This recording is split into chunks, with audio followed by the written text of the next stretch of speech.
pre-show. This is something new that we're trying out, and just let us know what you think, and let's kick it off. Yeah. So for anybody who's just tuning in, this is going to be a bit of a little raw format.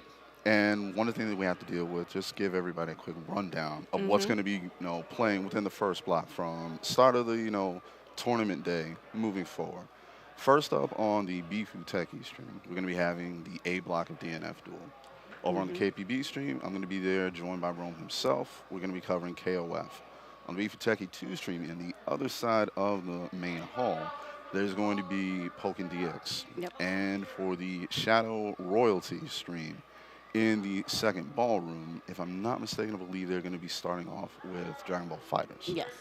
Uh, and one of the things that is always interesting to see because for most of the people who don't come to these events, yeah, naturally everything kicks off on Saturday, but you always have all that day zero activity Mm-hmm. Friday night. Mm-hmm. And just for me personally, being able to come back and be around everybody again, Yes. just that, quick little family reunion vibe that Mm-hmm. those early hours give you, man. I Yeah. can't trade those in for anything. Yeah. It's been a little bit since I've seen you. I Mm, haven't been here. Just COVID just put a pause on everything. yeah. So it caused me to not come out to events as much. Hmm. So I'm really excited to be here and be here with the family because these are some of the first events I came to. So True. it feels like home coming Yeah. back here. Again, like for me personally, like I got my start, at big events, Mhm. and like he's always kept me, he's always kept me in the loop, and he's always treated me like an equal. That's Mhm. one thing I always got to give E credit for. Like I wouldn't be a part of the conversation if it hadn't been for him and a handful of other people, like just giving me that opening shot. Mhm. And for me, it was Bifu and Biggie. Oh So yeah, it's always nice to come back and see everyone, and it feels like a family reunion every yeah. time. And even if you just come to play and hang out, it feels the same. And I love the vibes, and that's one of my favorite things about all of the Biggie events. It just feels like a family event, and there's some Street Fighter going on. Yeah, um, definitely something to again always look forward to. But nothing that we have to look forward to today is basically just all the action that's lined up. We had a few like side events. Not really mhm. want to say side, but like we still had a few events early last night. Mhm. I was out and about mingling, so I can't say that I was on top of all of the action. That's on me. But a couple of things that you were telling me is that they had The Melty Blood. right. Mhm. And like how did that run down? Um, It was pretty good. I was helping with the stream, so I Mm, was watching. Um, and let's see, was Scrat Vermilion. I'm sorry if I said his name wrong. all But right. he took the top spot. All right. So I know Nice. they're doing the grand finals or just like the end of their series for Melty Mm, Blood here. okay. So there's gonna be another Oh part of Jesus. Melty Blood happening. All right. That's So. part of like the big series. So Okay, so I was unaware of that. I didn't realize there was an event series like running concurrently on top of everything mhm. happening here at Yeah. NEC. Okay, so one, good to know, and two, something else to look forward to. Yeah. Oh, out of what I know for a fact is I'm going to be on the mic with Rome in a little while. I'm going to be talking about the first KOF block, Uh-huh. and when it comes to KOF, it's in a very, very unique place right now because this is likely to be the last major tournament on this patch of the game Okay. because they made that announcement. They're going to be bringing in a whole mess of balance changes. They're going to be Mhm. bringing in Shingo, and they're going to kick off their season 2 of DLC content. One of the things that I'm still very curious about, and I know that like there are leaks just floating Yeah. around in space and all that stuff, and no bully for them.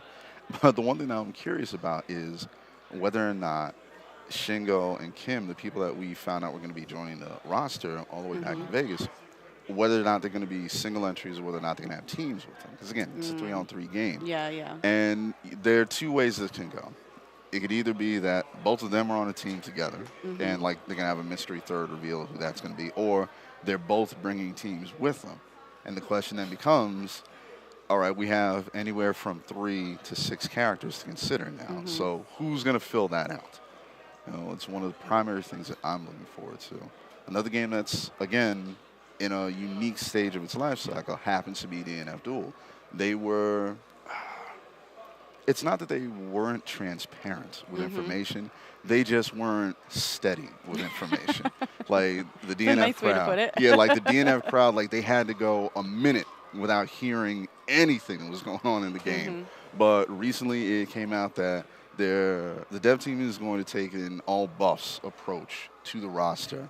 Interesting. Yeah, that's tricky. That can go one of two ways, Mhm. and depending on how some people feel about how the characters, edge out, some people might stick with it. Some people might like, wrap it up. Like that might be it for them. Mhm. So it's like I say, it's in a very, very unique, if not tenuous position right now. And it's a gamble to make a statement that you're going to just buff everybody. Yeah. So yeah, I'm curious to see how that plays out for the Like, folks at how do Aiden. they choose? Are they taking input from the community? Like, do you know how they're making their decisions? Like, Again, this is where that it's not a transparency thing. It's how often they that's a actually very. communicate. Do you know Therein lies why the they rub. went in that direction, or just that's a very interesting way to approach it. That's Again, personally, like I've never been on a dev team, and like nobody ever consults me when it comes to these games. So Mhm. like I can't really say what would possess any dev team or any developer to say, all right, this is what we have. This is what everybody's been playing. We're not going to dial anything back. We're just going to dial everything across the board all the way up. And it's like the joke from Johnny Five. You know, throw some money up in the air and whatever God wants, He keeps. Basically, that's how they're approaching the NF Duel right now. We're just going to throw everybody up in the air, and whatever sticks in the meta, that's what we're going to run with. Well, that would be a great opportunity to bring them on this show and Mm. ask these questions because Yeah, that is it can get tricky. It can yeah. get very tricky. Um, and another game that I'm aware that a lot of stuff has already happened for it, Mhm. but I can't help but shake in the feeling that like the Dragon Ball Fighters crowd, like they have to be in just this weird sense of like aggravated limbo with Yeah. how things have been running for their game. It's bad enough that like Labco 21 came in and basically just you always see that meme about people trying to like rip off the tablecloth and never drop anything, and she just burnt the table down Um. basically. Just didn't have any care or consideration for what Mhm. anybody playing the game wanted. Labco 21 comes in, basically wrecks house, and that was it. Like that's what they let rock for. Oh God, I can't even remember how long now. And like just the response, and I have to say like the pushback that Mhm. came from the community. It was something to see because I honestly cannot remember the last time everybody got together to say the same thing. Wow. Yeah. That It never was yeah, happens, especially in the FGC. That never yeah, happens. it was rough. There were a lot of unhappy campers, particularly at Combo Breaker when they made that announcement that we're just gonna let her stay. With she was gonna stay tournament legal despite being just released. Nobody Yeah. having any idea how she was really gonna play out, where she was gonna fall in the meta. And once everybody pieced together that whole debuff mechanic she had, Yeah. yeah, it's like just that stock went straight down for a lot of people. But the other thing that comes to mind, particularly with the FGC in general, we're on the last throes of the PS4 era. Yes. And we already know that Tekken 8 and Street Fighter 6, like those are going to be the first big two Mhm. steps that the PS5 and the Series S and Series X have.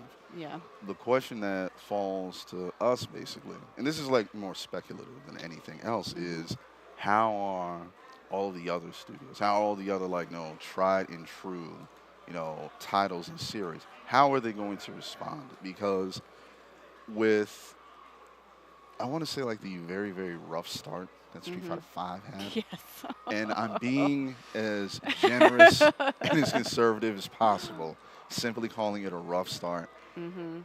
It was a revelation to see the amount of care and consideration that the beta for SF6 Yes. got.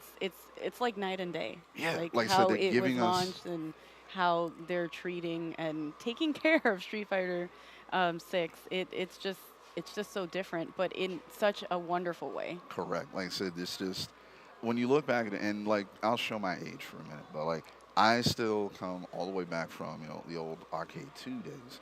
So taking all of that into consideration, from Street Fighter 2 the arcade to the last edition of Street Fighter 5, I think whether it's arcade or championship, but my bad on that. To see everything that was done, all the ups and downs, the peaks and valleys, to see that Capcom has finally reached the point that they're mature enough Yes. to take all of those lessons and Hmm. apply them the right way. You And know, it's showing, and yeah, it's showing, and I think the community really appreciates it, and it brings the excitement to a higher level. Like, I'm definitely, so definitely. excited. I cannot wait. I cannot Again, wait. it's really something to see. And now that we've been given another appetizer, I guess you could say, in regards to Tekken 8, and for anybody who follows me online, look, I will say something outright. I understand that they showed footage of Jun coming back, that they're making a big deal about that. I've seen the render and everything. That's all fine and good. But I've been lied to before, okay? Your And trust issue. exactly. So again, I'm very, very happy that Jun is even in the conversation again. Hmm. But until I see some gameplay footage, I'm gonna believe it when I see it. Okay, y'all can hold that against me. That's all fine and good. I'll take that L if I'm wrong, and if I'm wrong, I'll be happily proven wrong. Hmm. If I'm right, however, I was ahead of the game. What do you want to tell you? Were you able to play some of the beta? Negative. I was basically just like constantly running around because Hmm. for anybody who doesn't know, like when I'm not on the mic, like my day job, I have to take care. I work in the shipping and receiving department Oh, for wow. a very Okay. large company, and well, not unfortunately, It's one just of your my normal job. right, like I said, This is your side hustle. one of my coworkers, like no, recently they had a third baby, Oh, wow. No. so they were on paternity. No, they've been on paternity leave, and it's a blessing and a curse because I'm happy, like I know the kid and Hmm. everything, and kid is adorable. You know, the downside for us though is that he's gone for 6 weeks Yeah. during the end of the year scramble that we Oh, have. my goodness. Yeah. So it's been hectic to have to do my job and kind of cover for his absence. Yeah. So throughout that, because I worked so early, I didn't get to enjoy sunlight for a couple of Oh, weeks. my gosh. So I missed out on the ability to like play and like Hmm. really get my hands on with the beta. But I don't have any grimes about that. Like I'll happily wait because I know I'm not going to be lucky enough to get into the next one. No, I don't have those skills, right? So I'm happily waiting for the availability when it comes out. I'll play it then. Hmm. And for everybody out there that like jailbroke the beta and all that stuff, I guess more power to you. But y'all had a huge advantage. I don't expect to see anybody who may not say it, but like nudge, nudge, wink, wink. We're gonna know you cracked the beta. If I see you getting washed in brackets, son, I'm gonna call y'all out. Okay, like you had months ahead of time of everybody else to like at least get familiar with the game. You didn't have a full roster. I'll give you that, but you've had time. I come out and look, it's kind of like when you go to like a school function and some people got there without filling out the permission slip. Yeah. You can tell which ones it was. Yeah, same difference, okay? I'm gonna keep my eyes open, and if all of y'all out there who, again, y'all want to front, like, you're getting it along with everybody else, that's fine. Do you. But if I can tell that you had a lot of time with the beta, all right, and you end up getting O2 washed, you got some explaining to do, okay? That's all I can say to you on that. I was able to play a little bit again. Like life got in the way, very similar. But I play Chun, so Yeah, she that's all feels okay. great. I didn't get to spend enough time Mm, with it, so I'm just really excited to see what what's gonna happen with the next beta. right. I'm not gonna Who? lie, like I am actually a little surprised about one very particular thing with Chun in this game.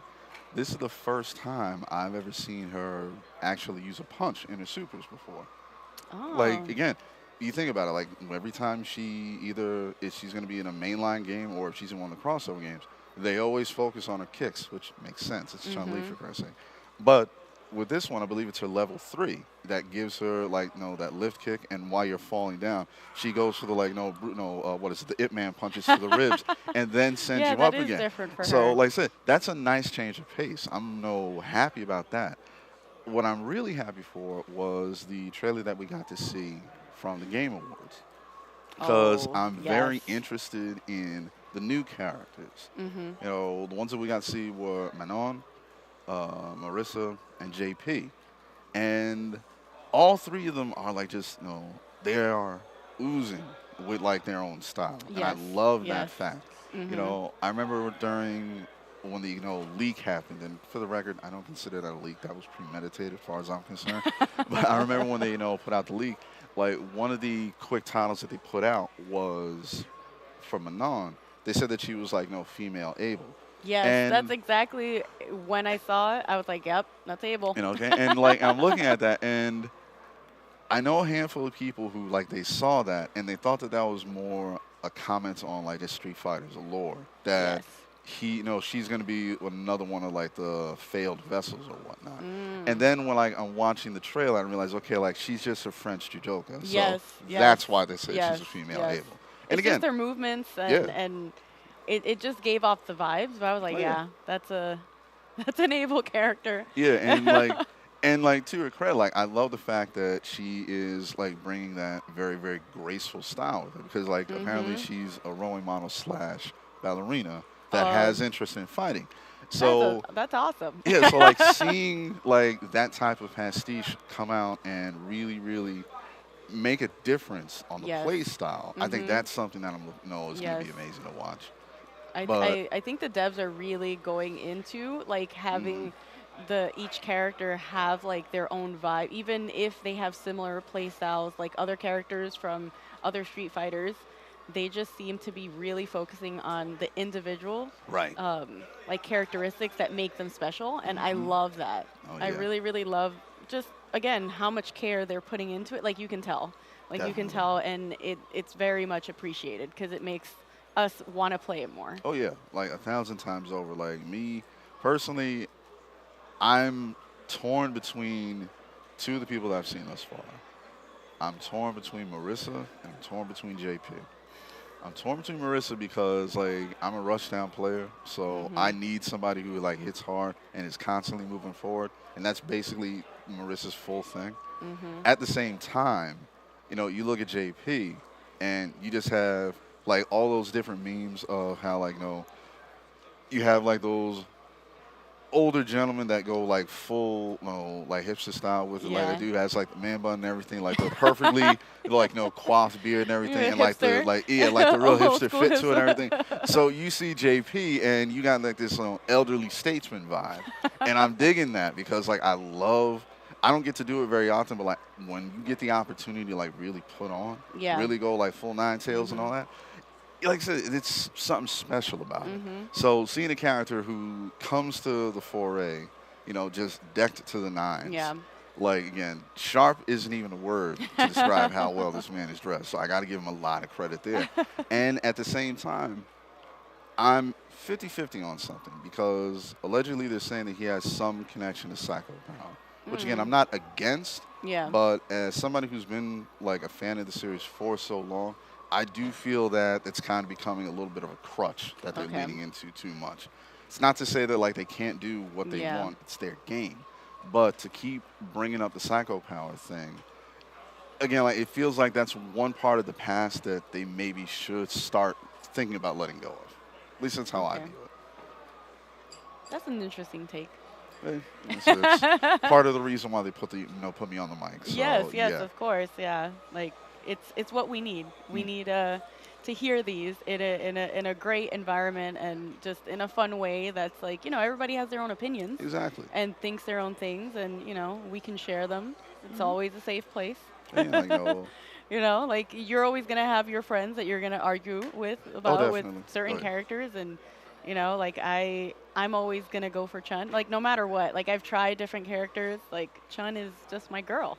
But Kimberly looks so much Oh fun. Like she yeah. looks so much fun and that's what I really felt was lacking. I feel like I didn't have fun in Street Fighter Five. A lot of people didn't. So Yeah. like you're not alone in that. And at the same time, Street Fighter Five, it took a while to become what Yes. it needed to be. We were just talking about that yesterday. We There were you just go. talking about how I came in again for Street Fighter when Street Fighter 4 came out. All So right. I'm an '09er, like All right. showing my age for that. But I just remember always having fun, and it just kept getting better. And it didn't feel like that, especially in the beginning of Street Fighter No, 5. no. And I tried. I tried so hard to stick with it, and it was more fun to watch Yeah. and see a lot of the younger, like, pro players come about. And that was my favorite part Yeah. of the Street Fighter, like, iteration, I guess. Just seeing the community grow to, like, content creator, like, just blowing up in a different way than more. It was more than just the game. So Again, like I said, I it like was that so much. yeah, it was an inspiration for like a Mhm. lot of people and a lot of things that are commonplace for us now. Yes. Like it got kicked off by people just being so enamored and so enveloped with Street Fighter 4. Mhm. And then when Street Fighter 5 came out, like just on general principle, because of the legacy that 4, propped up Yes. and Street Fighter 4 did a lot of heavy lifting, It not did. just for Capcom, Mhm. for the FGC in general. Mhm. Like said, like it got the 09ers in, it brought a lot of old heads back, Yes. and it got everybody paying attention. Mhm. Then Street Fighter 5 happened. And I'm not saying that to have like a dramatic pause or anything. It's just that Street Fighter 5, it was not done. It was not ready. But it became kind of a victim of its own process, if you could. Mhm. Because we knew that Street Fighter 4 is like, its shelf life, it kind of like run its course. Yeah. And don't get me wrong, like, it doesn't matter how old the game is. If you got. I still want to play it. Yeah, like I said. I love playing 4. Yeah, like if you and 2 or 3 other people want to like just sit down and have We like, still have like all of the cabinets outside. Yeah, we do. With Right. people playing all of the, the arcade games, and people Yeah. love that stuff. And it's, whatever, to each his own. Like Mhm. everybody loves what they love. Yeah. But during that time, there was a pause, and I guess it caused a shift in the community and like where the esports side was going, which is Yeah. great because 2016 was the first time that they were in the stadium for Mhm. Evo. Like, it was huge. I remember yeah. ESPN and all of that stuff. Like, my grandma was watching. She's like, "Oh, you used to play this on Nintendo." I'm like, "Not anymore. Now we're Yeah. on TV." And she's just like, "Who are these people?" I'm like, "I don't know." Again, Like, they're they're that just new people that we new play class. with. Like, Yeah. it showed the world what was still going on because the FGC never stopped. No. So it was just a cool way of showcasing and just skyrocketing that esports side. That was really cool, and it led to a lot more coverage in different aspects, and just the content I love all of the content creation that has come out of it, and Yeah. just now it's all ready for Street Fighter 6, which is great. Mm-hmm. And I can't wait. I'm so excited.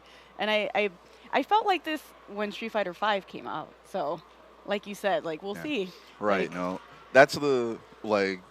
I want to say it's the double-edged sword of all Yes. this, because we can still be hyped for everything that we have seen thus far, but it falls to them for it to stick the landing. Yes. That's a perfect, yeah. Again, like recently, I heard they dropped this incredible line when it came to the concept of like game development.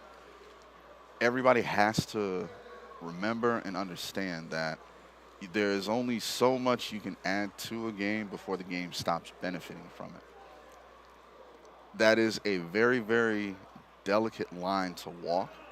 Mhm. And we've seen basically both sides of the spectrum on that, where games will come out and they have, like, again, a tremendous amount of hype coming from them. Mhm. Everybody's revved up. Everybody wants to like get involved in the game.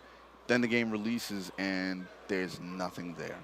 Mhm. It's by strict definition, technically, yes, it is a game because you can put it in your system, turn it on, and you can play it. But it also falls to having that extra content.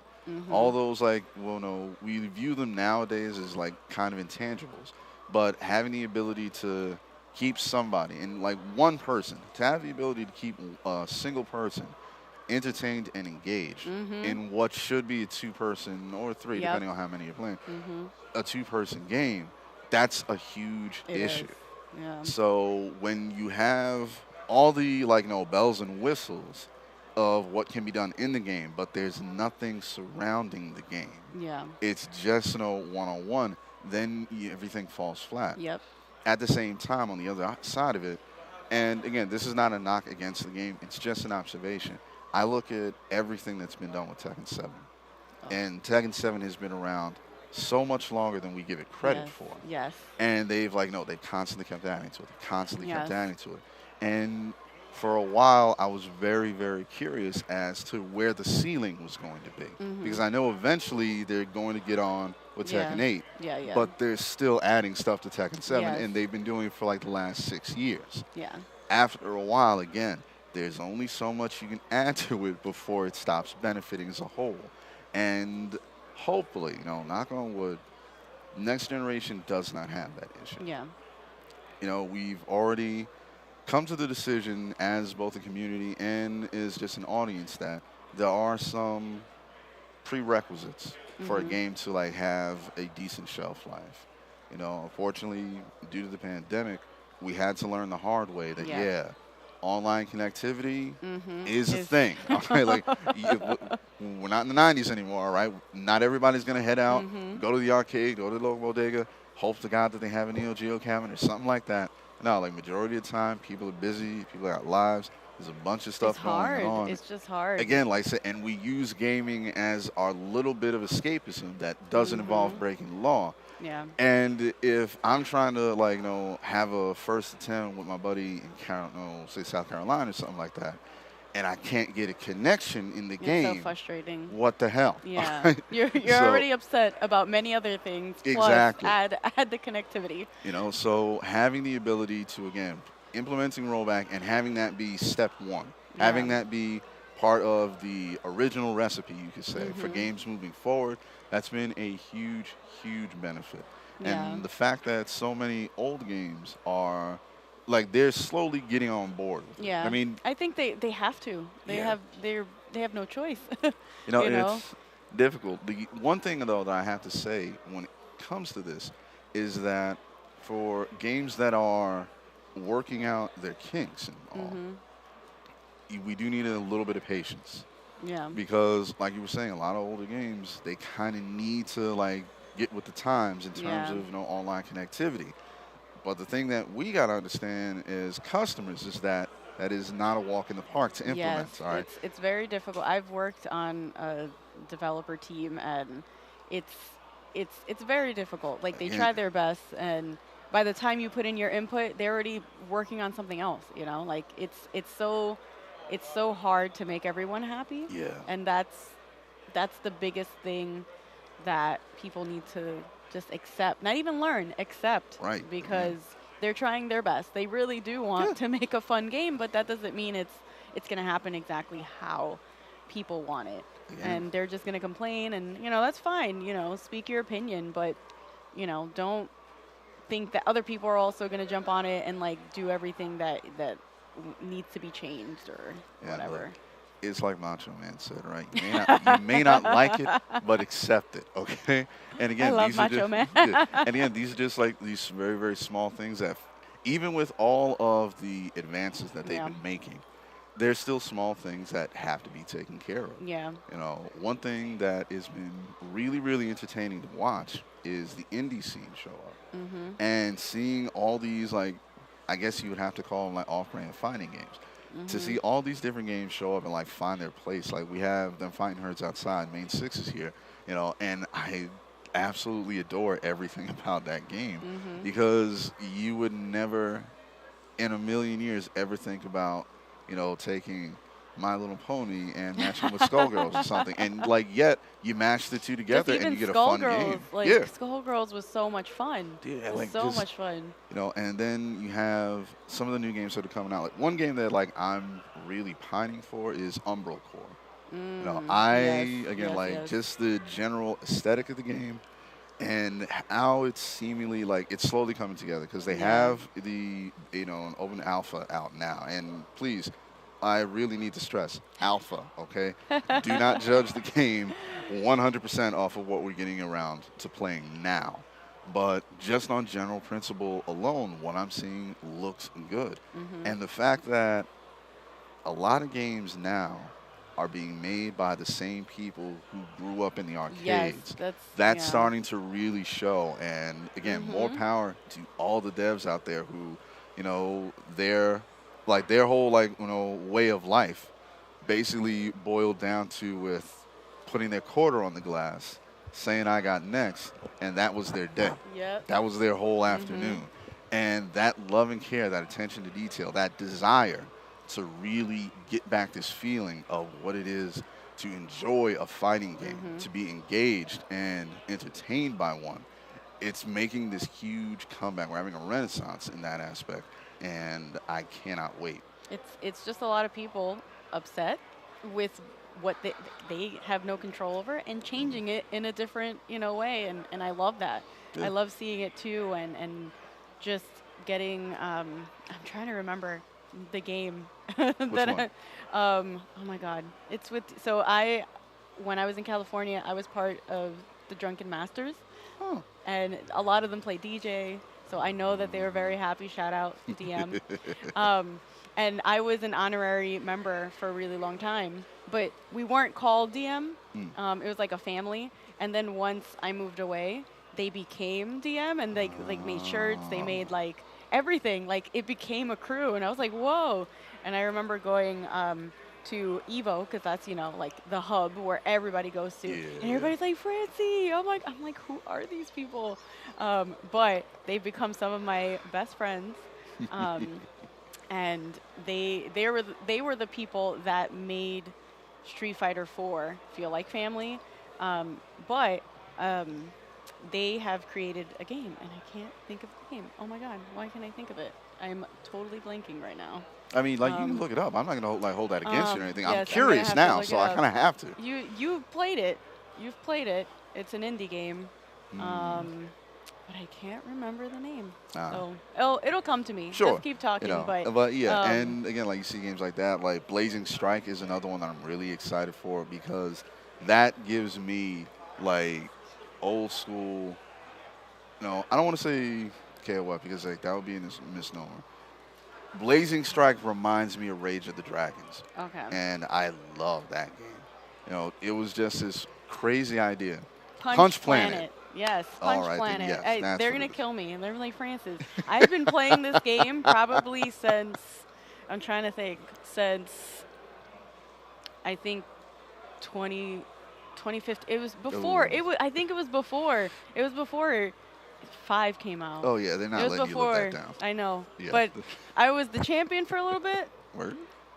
But then they upgraded and I stopped playing. But Ah, I see. but Okay. again, someone um, took what they were feeling and put their all into this game. Like, oh, I hate that they changed this in Ultra for Street Fighter 4, and they made their own game. And I was like, that's mind-boggling. That it was like a 3-person team. Damn. So a lot of the times with these indie games, it's very small teams. Oh yeah. I mean, It's so small, and it's amazing the stuff that they do implement and like make work. It's like it's amazing. Oh, yeah. It's all the people that exactly what you were saying.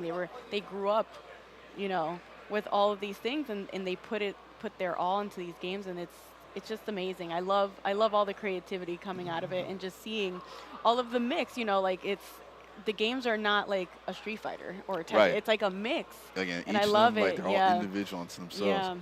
Yeah. It's now that I think about it, it's a weird way of looking at it, but one way to more or less approach the concept of like where quality is going when it Mhm. comes to fighting games in particular. Oddly enough, it's a lot like The Simpsons because everybody remembers like the first couple of seasons. Oh, and they're fuzzy. Again, They're you, fuzzy, like, but they're always fun. They've always kept the funny one-liners and punchlines and all that Yeah. stuff.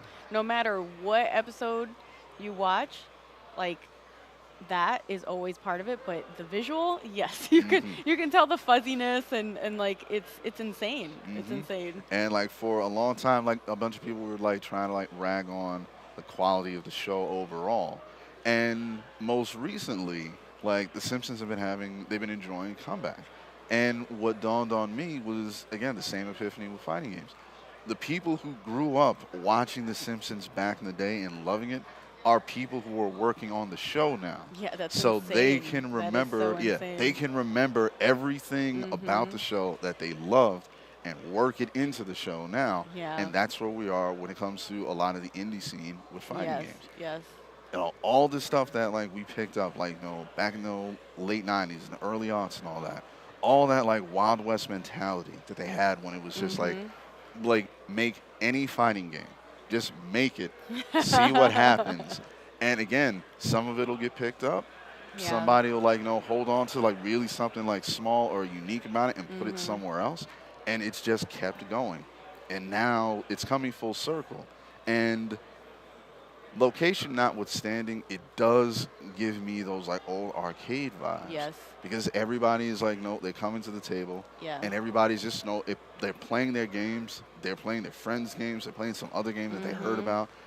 They're telling people about some game that they Yeah. saw online with Yeah. like a Yeah. preview trail and everything, and that like Hive network like Mhm. vibe, that energy, that Yeah. buzz, Grassroots. it's Yeah. coming back, and to see it come back after everything that we've done within like the last 13 years. Now that I think about it, between Showing your age. yeah, there we go. Between everything that's happened in the last 13 years, to be able to say that as big as we are now, that particular feeling is coming back, That's amazing. and yeah, like that. That's what should keep a lot of people going. It's what's kept a lot of us going, Yeah. being able to, yeah, we have our ups and downs, like we were talking early Street Fighter Five, Yeah. but Street Fighter Five, got its act together. It Yes. became the game that It made took a bit, everybody. Yeah, but it it did. did. It did get to where it should have been. Right, and you see with a couple of the other games, it may not feel right away like what it needs to be, but my history teacher told me two words years ago: judge slowly. Let it no, let it grow, let Mhm. it ruminate, no, let it warm up, let it Mhm. find its way. Once it does, most of those games become memories that you're gonna hold on to Yep. for the rest of your Mhm. life. That was beautiful. Oh, thank you. Yeah. Again, don't get me wrong. Like I'm fully aware of like just the type of countenance like all of this brings whenever I go somewhere. Yeah. So I try to make what I say just enough to like keep people coming back, to keep people listening. All Mhm. right. It's easy to be like the loudest, rudest person in the room, Yes. especially with my size, but I prefer not to do that. I prefer to be more poetic than anything else. I try at least. Well, you're doing a great job. But let's see. Someone was asking, when does the event start? So it starts in about 15 minutes. All the pools are going to kick off. Right. This is just the pre-show. Yeah. Listen, This is just wanna warm something y'all up. new that we're just trying. So just let us know what you think. If you have any questions, you could also write those in the comments. Oh yeah. But yeah, Like I said, we've been rambling for like the last half hour. I What do y'all have know. to say? Like I Yeah, said, we yeah, want to yeah, hear from yeah. everybody else. Yeah, someone was just asking for the time, Mhm. and yeah, so we're almost about to wrap this up. Okay, so yeah, if that's going to be the case, then I am going to have to sign in for my first block. But I don't want to leave everybody, don't want to dine and ditch, so to speak. So I will say this: no matter where you are, no matter what game you're playing, no matter what you're going through, all right, keep fighting the good fight.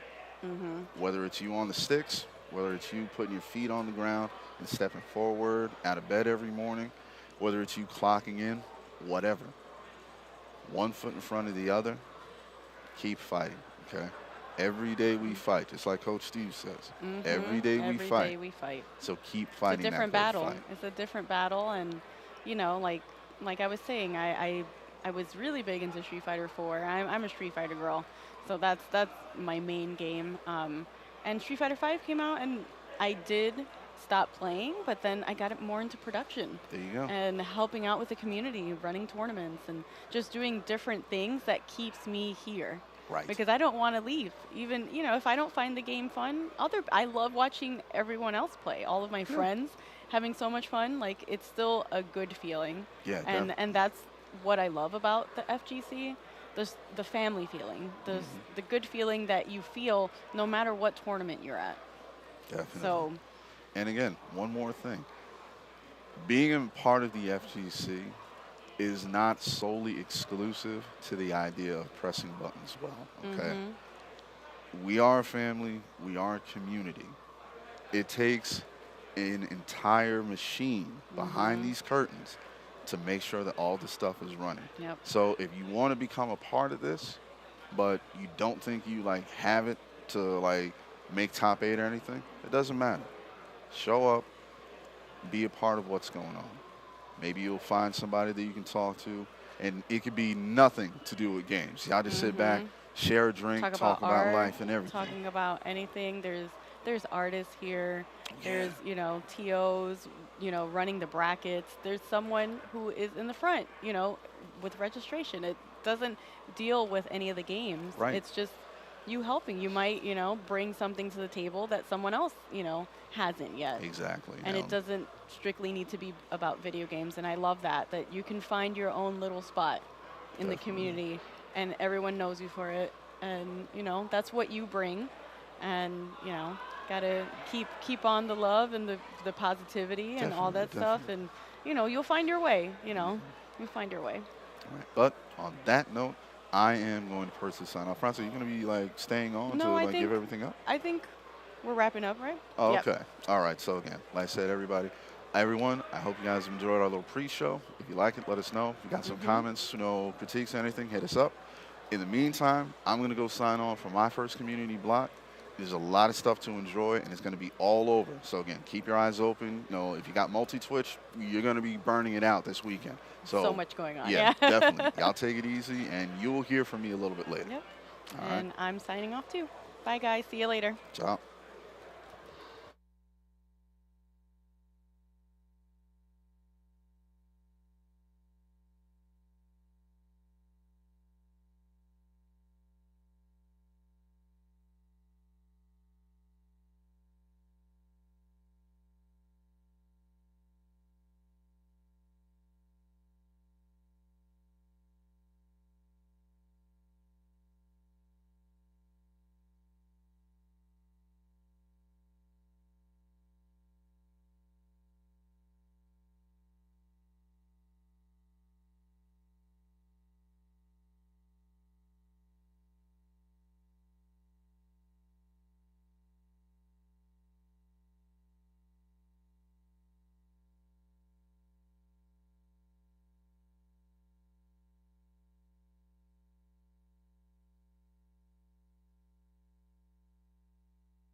Hello, ladies and gentlemen, and welcome to NEC 2022 here in Cherry Hill, New Jersey. It is time for Bifuteki's first game of the day, and it is going to be the Pools for DNF Duel. Ladies and gentlemen, this is going to be an amazing tournament. Is it not going to be an amazing tournament, my man? Look, man, I've been worried about this ever since last night. I slept early. I got up early. Normally, that's not abnormal for me because I sleep late. But I'm ready to see these players go. Yeah, man, me too. I love me some DNF Duel, and I love bringing some DNF Duel to you guys at home. So if you guys are tuning in, thank you very much. Please make sure to stick around. We're going to have some amazing matches for you. And I believe the first match we're going to be getting is Zhang versus Jackal. Jackal, a very well-renowned Lost Warrior player. Can be very, very interesting to see. Intricacy.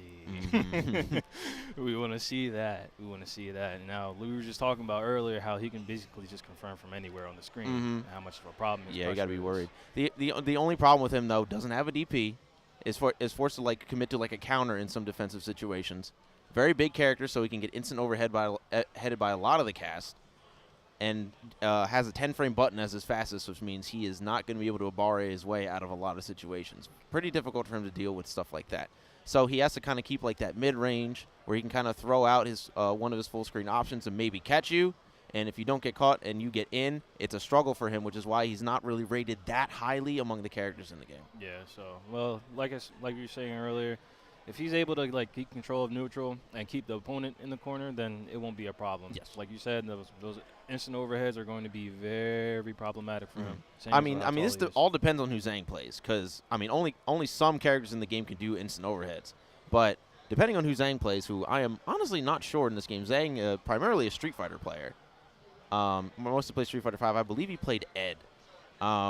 Don't know who he plays in this game. We'll see how that matchup pans out, because there are some matchups in the game where Lost Warrior can go crazy. Yeah. Because he doesn't have to worry nearly as much on defense, or it's more about conditioning, or he's fighting his owner, who he can just kind of throw swords at sometimes. So we'll see how that ends up going. We'll see who he ends up playing. But either way, I gotta admit though, for like the way that they made Lost Warriors like moves look, like the black hole-ish type, it looks so cool. Dude, the character has such a cool aesthetic. Yeah. This entire game is a cool aesthetic, if we're going to be honest. Yo, this game's fire, man. We do love some DNF Duel here on the Bifuteki stream. We do love it indeed. Now, really, I wonder if there's any grapplers in here. I love seeing grapplers. Man, I also love seeing Grappler, dude. That character is so fun. so the people that I play grappler against, they hate me. They're like, I hope he gets nerfed to the ground. Don't do anything. They just make him useless. They just make him utterly just no arms, no legs, just stubs. He already doesn't have arms or legs. He just has the grip. The grip. That's all he has. He has the grip and he has the damage, bro. And it looks like they're giving him more damage in the patch. All right, so did you watch the patch trailer? I did. And I got to say, for one, yes. Yes. 2, yes. Yes. 3, yes. And for the new character, God, yes. God.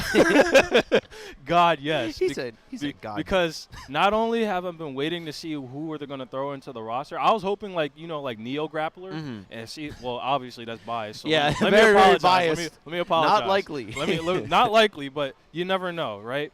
Because they already have the two variants of Ghostblade. Yes. They got Berserker and then the Ghostblade. Same person, just different variant. Yes. Right. Yeah. So my thing is, will they do that with someone else? Like maybe Striker, maybe Grappler, maybe Hitman. But I think Hitman is basically troubleshooter, is he not? Yeah. So the way it works in original DFN, right, is that there's like a base class, like with the example you brought up with like Berserker and Ghostblade, right? Berserker and Ghostblade are from the base class of the Slayer, from the Slayer base class. And then in the game when you get to level 15, you can choose what subclass you want to go to from there. So they're both subclasses of Slayer. For Grappler, I think so Grappler and Striker are actually in the same subclass but different genders. That's it. But so you could see from that one, you could probably see like Brawler. Brawler's another one. Yeah. And like and male Brawler has like chains. That John go crazy. Yeah. That John looks cool. They bring that in, bro. Please that'd be cool. Let him be scumbag of the year, please. Scumbag of the year. I want that. And there we go. Here are our competitors for our first match of the tournament here. Going to be Jackal versus Zhang. I'm not pretty gonna lie, interesting to Jackal got the nice bifocals on right now. I kind of want some of those. Yeah, he does. Hey, man, they look mad good, and honestly, so do the cameras. God dang, Oh. you got some high quality. Oh, it's Crusader. The God Wielder himself. Yes. Oh my God. Two big bodies going at it right here in the beginning of the match. Now, here's my opinion on this matchup. Right, Lost Warrior kind of does a little bit of what Crusader wants to do with Wall with swords, but it's just not. It's just not as good. Yeah. It's not as good as Wall. It'll lead to a little bit more reward in the mid screen depending on what type of hit and how much meter Crusader has, but it is going to be a little bit harder for Lost Warrior to play that game against Wall. Yeah. All right, game 1 here, round 1. Let's get it. Oh, already. Round start. Let's go. Hitting along the side of the wall. Up, back. Up, Oh. down, up. He teched, so he's going back into neutral. Getting in the. Oh my God! Back on the other side. Get off me! Oh yeah, big DP. Oh, nice side The roll. Holy Light. Okay, checking the guard button. All right, here we go. And that's the freeze. We got the He 5 is stacks. in Zawarudo. Oh, Oh my God, these combos. I don't think he's done yet. Yeah. Oh. So there's one more The hit. run-up grab? The run-up grab. The run-up throw. The run-up throw. Zhang was not ready in that moment. Let's see how Zhang adjusts here. He wasn't really able to play the game that much in that first round. Ooh, starts off with the javelin. I like it. Oh, with the wall. What's next? Oh. Nice counter. Get Yeah. him right off me, please. Mhm. Oh, Ooh. Was that a meaty? Oh my goodness. yeah. My man just mashed out with a 2-8. Just getting out of that situation. Not dealing with that. Oh, Oh, the throw back- bait. The back Throw bait, hammer. buddy. Yeah, that was a really smart throw bait there from Zhang. Unfortunately, he had no meter to speak of, so he was unable to combo from it. He is going to get that round, though. Yeah, Zhang taking the round, so now neck for neck. Mhm. See who's going to get it. Already throwing the Spear of Light. Oh, we throw more spears. Oh, hammer time. Oh, he's trying to catch him with the ball. Yeah. Not quite going to land. That ball is scary. Once it lands, you're kind of just stuck, you know, what to Yep. do next. Even at full screen, man, you cannot commit to a jump. Wow, Oh that my was God. so quick. There you go. And sometimes you're just not given enough time to react to some of the things that he can do. It's Mhm. just like, wow. Oh, I kinda and yeah, that's something I actually didn't know. Lost Warrior does have access to a quick overhead on Crusader here since he is just so big. Here we go. Swords. Ooh. Oh my goodness. Gonna need one more situation here. Get off Gonna me. go for the meaty. The DP comes through, saves Zhang's life. Oh, the Whoa! wall! The wall! Hey, pause. Relax. Okay, there we go. Okay, he's gonna get. That was. Okay. That wall was insanity. That but was kind of high. That was kind of high. I can't lie. I can't lie. That wall hitting from the back. That is crazy. I can't even cap. That was kind of fire. Oh my God.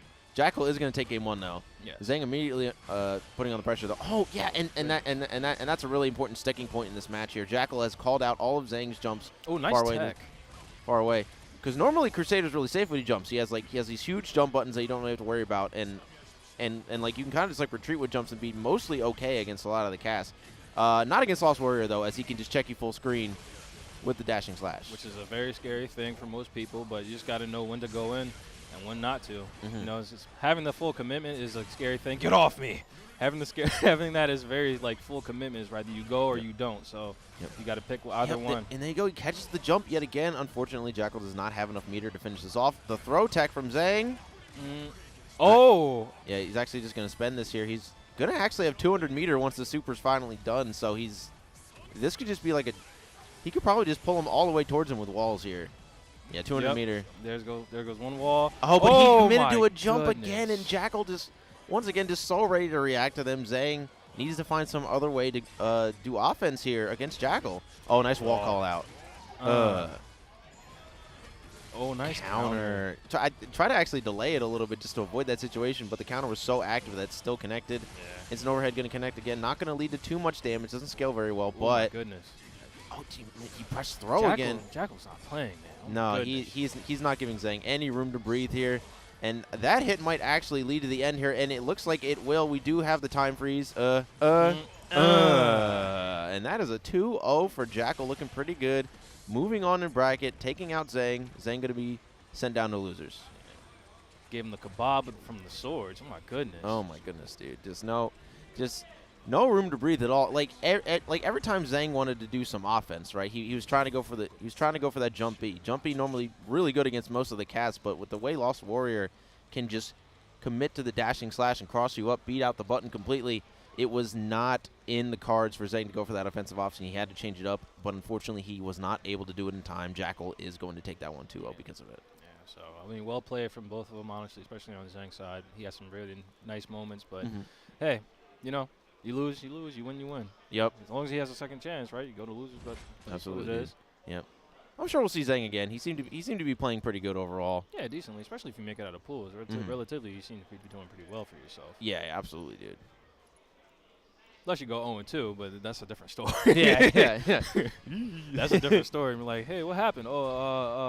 Yeah. Just don't even respond. Just give them the yeah. He said, yeah. And then just immediately just walks away. Like, what do you say? He's like, what do you say? He's like, what does that mean? You have a good you have a good time, bro? Just start just yammering about nonsense. Can't even give out a response. So, but hey, like we said before, it is what it is. You It's get like, some to lose, you just get another chance. I'm gonna say, hey man, did you go 0-2? How about them taxes? So how about the weather outside, man? Dang, I can't believe it. It's a little chilly today. So did you win or no? What time is it? Avoiding the question at all costs. Avoiding the question at literally all costs. Hey man, what's going on over there? You want to go watch some of that? Oh yeah, most definitely. Yeah, look at that, dude. But you still got to answer the question. Nope. No. All right, so based on what I'm seeing here, it looks like we're actually going to be having Scrot Vermillion sit down at the setup. My man, primarily here for the multi-cup, but he is disgustingly nasty at DNF Duel, one of the best strikers on the planet. Oh, my goodness. It is going to be a good time. I actually am not sure who he's going up against here. We will see momentarily, but Scrot, definitely one of the nastiest strikers. Also one of the nastiest striker down players of all time. Oh, my goodness. Definitely up there with downplaying, but obviously striker strong character. We're about to see some hands be thrown, but you already know what I want to be seeing. I want some hands literally throwing. Literally throwing hands, spinning legs. All right, here we go. It is going to be Scrot Vermillion on the left. And then we have a Swift Master. We do have a Swift Master. Boy. Yep. Oh, Houdini. Okay. All right. We got some magic going on here? Oh, my okay. goodness. The wind magic? Hopefully this doesn't end how the joke in my head goes. Okay, cool. Okay. Right, already set it in neutral, trying to get in. Yeah, Scrot playing the slow. Ooh, immediately going for the throw for Houdini here. Oh, missed the wind beam. Oh, Scrot definitely putting on the pressure. Look at all this stuff he's throwing out. Reverse speed pressure. You got to be worried now. You have 100 meter. You have to spend another guard cancel here. Yep. You were going to get guard broken otherwise. Houdini trying to place in neutral here, but he is going to get dive kicked. Big damage coming in here. Normally this does not hurt that badly, but Swift tied for lowest health pool in the game, so yeah, really can't be taking hits like that. He does have enough meter to guard cancel here. He has to use it, but it does get checked by the DP. Does not have enough meter to kill here. Good rollout. True reversal right there on that DP. Another throw from Houdini here. Oh, but yeah, dive kick. Not quite enough frame advantage to get a situation on Scrot there. Not close enough with the corner. Houdini is going to be losing that round. Has some decent ideas. I think needs to go for a little bit more block strength. So right now Scrot is kind of jumping out without a care. Yeah, right now it looks like Houdini's just trying to get the hit, see where he can work around himself with, so he can get the combo going. But unfortunately, right now he's taking too much pressure. Oh, and there goes the DP again. Scrot was so ready for that right there for the run up. Oh, actually hits dive kick, but does not hit confirm. Yeah, guard cancel is forced to come out from Houdini. Ooh, converted that to bait the jump. Really, really smart. And unfortunately, was unable to get the combo there. Yeah. Ooh. That was almost a close one. Oh, safe jump. Oh, my goodness. The wind orb. The wind orb doing and all the work there. And now we're getting the combo, sir. Now this is the magic that happens. 2B super, I think, will be enough to kill here. It'll be close for sure. Will this be enough? Falling, free falling. And that is going to be Houdini tying it up. Good round for him there. Big hit. Catching with that wind orb. What a silly situation that was, but it did end up working out in his favor. Scrot Vermillion now taking a bunch of damage here. Yeah, Houdini on the good side right here. Nice start. Fortunately, nice block. Fortunately, a little bit of a drop from Houdini there. Does not have enough meter to guard cancel here. Surprised Scrot just didn't commit the meter. Yeah. I think the strat that Scrot's really... Oh, my God! What a DP bait right there from Scrot Vermillion, and he is going to reset knowing that combo would not kill. He's really trying to feed out the counters. If he can try to, he's already done it more than once, so I'm pretty sure he's just trying to get the counter and just counter the counter. And the 6S coming in, covering that neutral space. Houdini not quite ready to deal with that. Scrod Vermillion is going to be in the lead 1-0, but Houdini is really putting up a fight here. Yeah, so that's the beautiful thing. Look, it's not one-sided. I like seeing both players play the best they can, you know? Right now, Houdini off to a great start, putting Sprout right back into the corner with these tornado loops.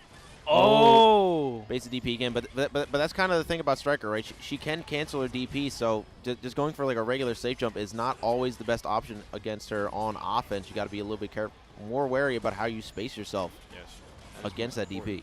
Very, very important. Oh, nice conversion.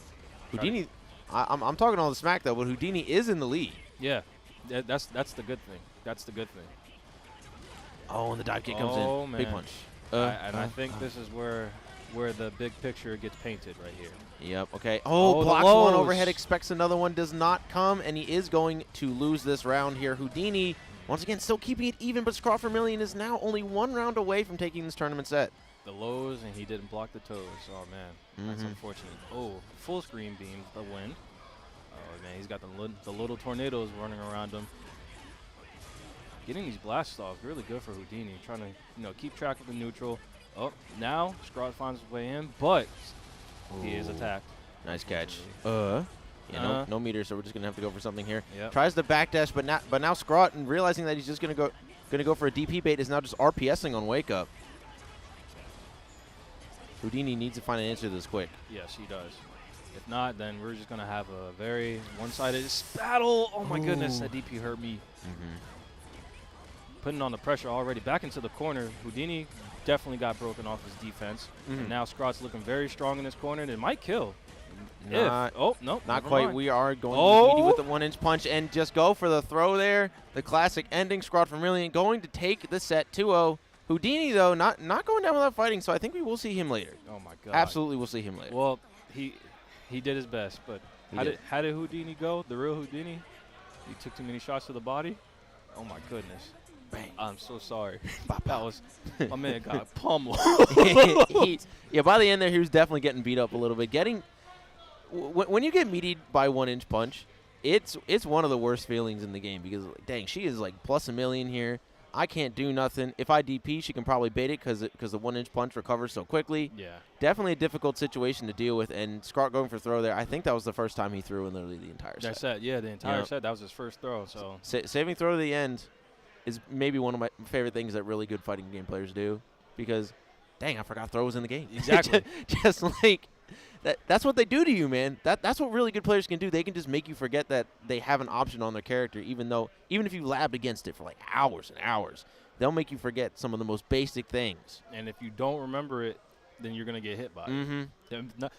God forbid if they say, let's just say hypothetically they give Striker, I know who's watching. If they gave Striker a command grab, gave Striker a command grab, you know how bad that would be. I think it'd be kind of sick. But I mean, it'd be sick. I can't lie. Most definitely. Like as much as I personally have my troubles with it, but oh man, that's bad. All man. We're gonna get a fun one here. I'm acquaintances with both of these guys. One of them, Furious Pillow, one of the best Vanguards, and then Bifuteki, one of the best Fausts, who happens to play Ranger in this video game. Yes. Now these guys played a death set last night. Oh. They played DNF Duel until like 5 a.m. running Ranger versus Vanguard all night. They are running on fumes. They are running on. How? They're running on Red Bull right now. How? Okay, that has to be it. How? Red Bull. Yeah, they're running on Red Bull right now. Play a set for 5. That's love and dedication. That is love and dedication.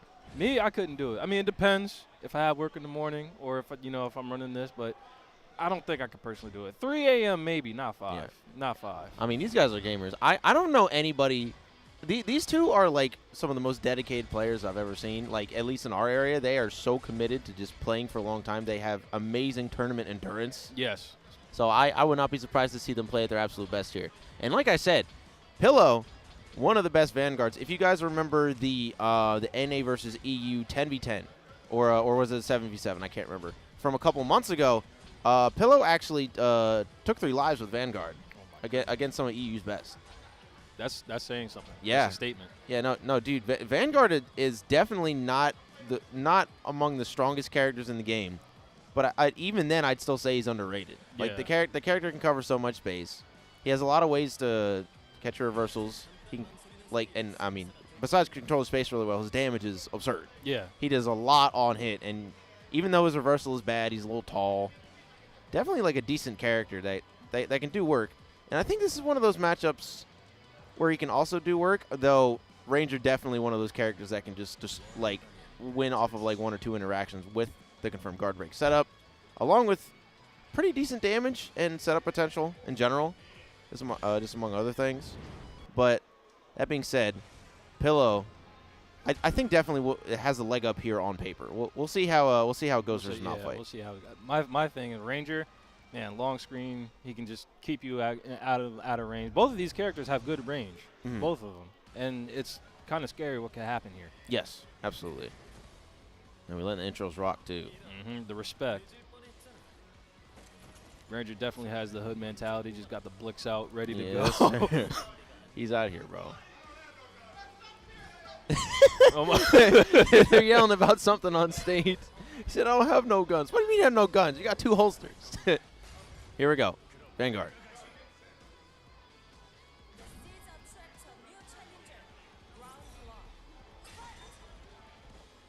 All right, Furious Pillow starting off good with the jump in.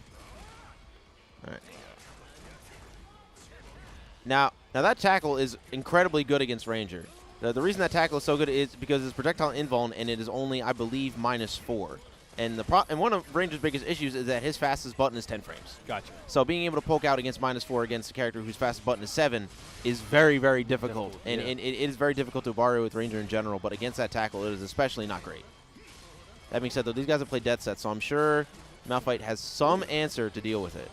You see that conversion to the side switch? Oh, my goodness. Definitely trying to both poke at each other, see who's going to break first. But, you know, like you said, they've been playing each other for a long time last night, so they kind of just got each other written down on paper to see who's going to do what. A bit of a drop from Malphite Thick there. Oh, and a drop from Furious Pillow, too. Oh, yeah, the DP comes out. So, yeah, come on. Go ahead. Press a button. I can shoot you. Press a button. Yeah. Now, this is the one situation that's going to be a little bit difficult for Vanguard. Oh, my God, the jump. Goodness. Do you see the neutral play? I'm liking this here. There you go, big swings. Potential guard break here. Malphite Thick is in trouble. Oh. And, yep, there it is. This is going to kill. 100%. This is 100% dead. Oh, no, he dropped it. Oh, no, it doesn't matter. It doesn't matter. And that is going to be Furious Pillow taking round 1. Very, very close to round 1. Malphite doing a really good job of forcing Pillow to slow down a lot. Yes. Oh, try to catch with a jump with spinny guns there. Did not quite work out. Throw. Okay. I think it's trouble. Yeah, roll into DP. Certified Ranger Classic. Oh, actually pushes him out of it. Oh, missed the swing right there. Oh, counter, get right back off of me. Ready to do what he can. Set him right back into the corner. Malphite doing his job, doing what he can. Oh. Furious and Pillow is really much in danger right now. It's like, go ahead, press a button. I'm right here. I'm ready to press the button. I'm ready to press A. I'm ready to press 2A. Oh, Pillow goes for the cross-up, trying to guard button check. Does not happen, though. Oh, beats the DP with a dive kick. Such smart placement of that, and that is absolutely going to be the end of the round. Super comes in. Furious Pillow going to take that one. I got to admit, the graphics on how these look, amazing. I love how each individual character has awakening, and their awakening just looks so cool. It just looks so great. I mean, I love cool-looking supers, man. It's my favorite. That's the best thing. It is the best thing. Furious Pillow takes game 1. Malphite Thick looking to try to create this space, set up an offensive situation, but it is not looking like it's going to happen. Pillow now has the pressure. Yeah, there comes the tackle. Great roll from Malphite Thick, though. That was a nice roll. Oh, unfortunately, he got hit. Yeah, caught. Getting comboed. Oh, yeah, not really going to get a good combo there. Both looking at each other, crouching, see who's going to make a move first. Obviously, you see Malphite doing his thing. Got to hit first. Oh, off of the reset. Oh, okay. Simple combo here. Oh, forced to block the spinny guns. Furious is in trouble. You got it. We're having trouble in paradise right here. 5 Come MS, on. create that Ooh. space. Do it again. Malphite, they're going to take the round. Oh, my goodness. Took the round right there. Took the round right there. Oh, Yeah, nice there's run throw. Like you said earlier, it's like you're not going to save the throw. You're going to save the throw until you forget about it. Definitely going to throw it out at a time where you're not going to be worried about it. Right there was the moment. Oh, man, Furious looking good in this corner with these combos. Bringing them right back. Oh, my goodness. Pressure is on. Oh, he tried to run up DP. throw again. Get off me. Oh, right back in your face. Oh, trying to dash forward a little bit too early, but rolls through the follow-up. And this is going to be huge damage to Furious Pillow. I don't think this is going to kill. It will be close. But the damage will be nice. Oh, reset. Oh! And throw baits with the dive kick. And I love that. Throw bait. I love that so much. Furious Pillow with a nasty pressure. One round away from taking the set here. Going in, swinging, going all out right now. The good thing I'm noticing about both of these guys, since like we said earlier, they both have characters that have good range. Their neutral is good, so that means they have to play against each other doing their own neutral. Oh, Having the great range roll. for both of them, Ranger shooting long range, and then Furious playing Vanguard, having the swing at the same range almost. So their neutrals looking very good. Here we go. Big combo though. Oh my goodness. Ooh.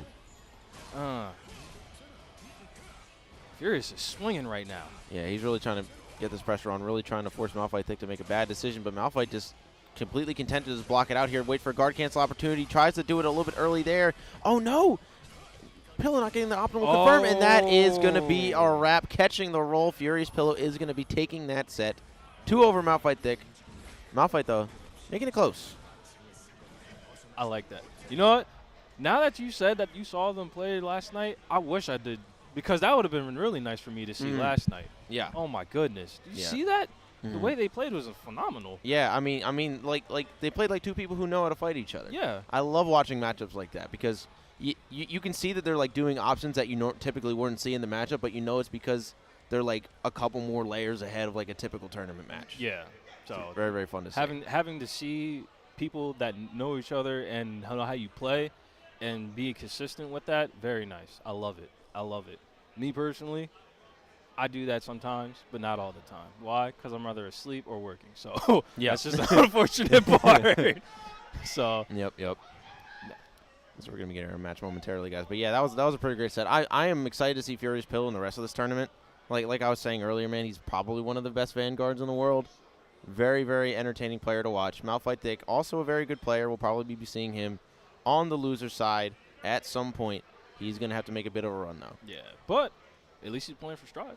Yeah, At least he's doing that. he's gonna be doing that. I think his strike pool is at 4. I think, but Is it? yeah. Oh, Yeah. okay. Well, we got plenty of time. We got. He's got plenty of time. We'll definitely be seeing him. We'll Yeah. definitely be seeing him. So I'm curious how the rest of these matches are going to go, though. Mhm. Who else will we see from the roster?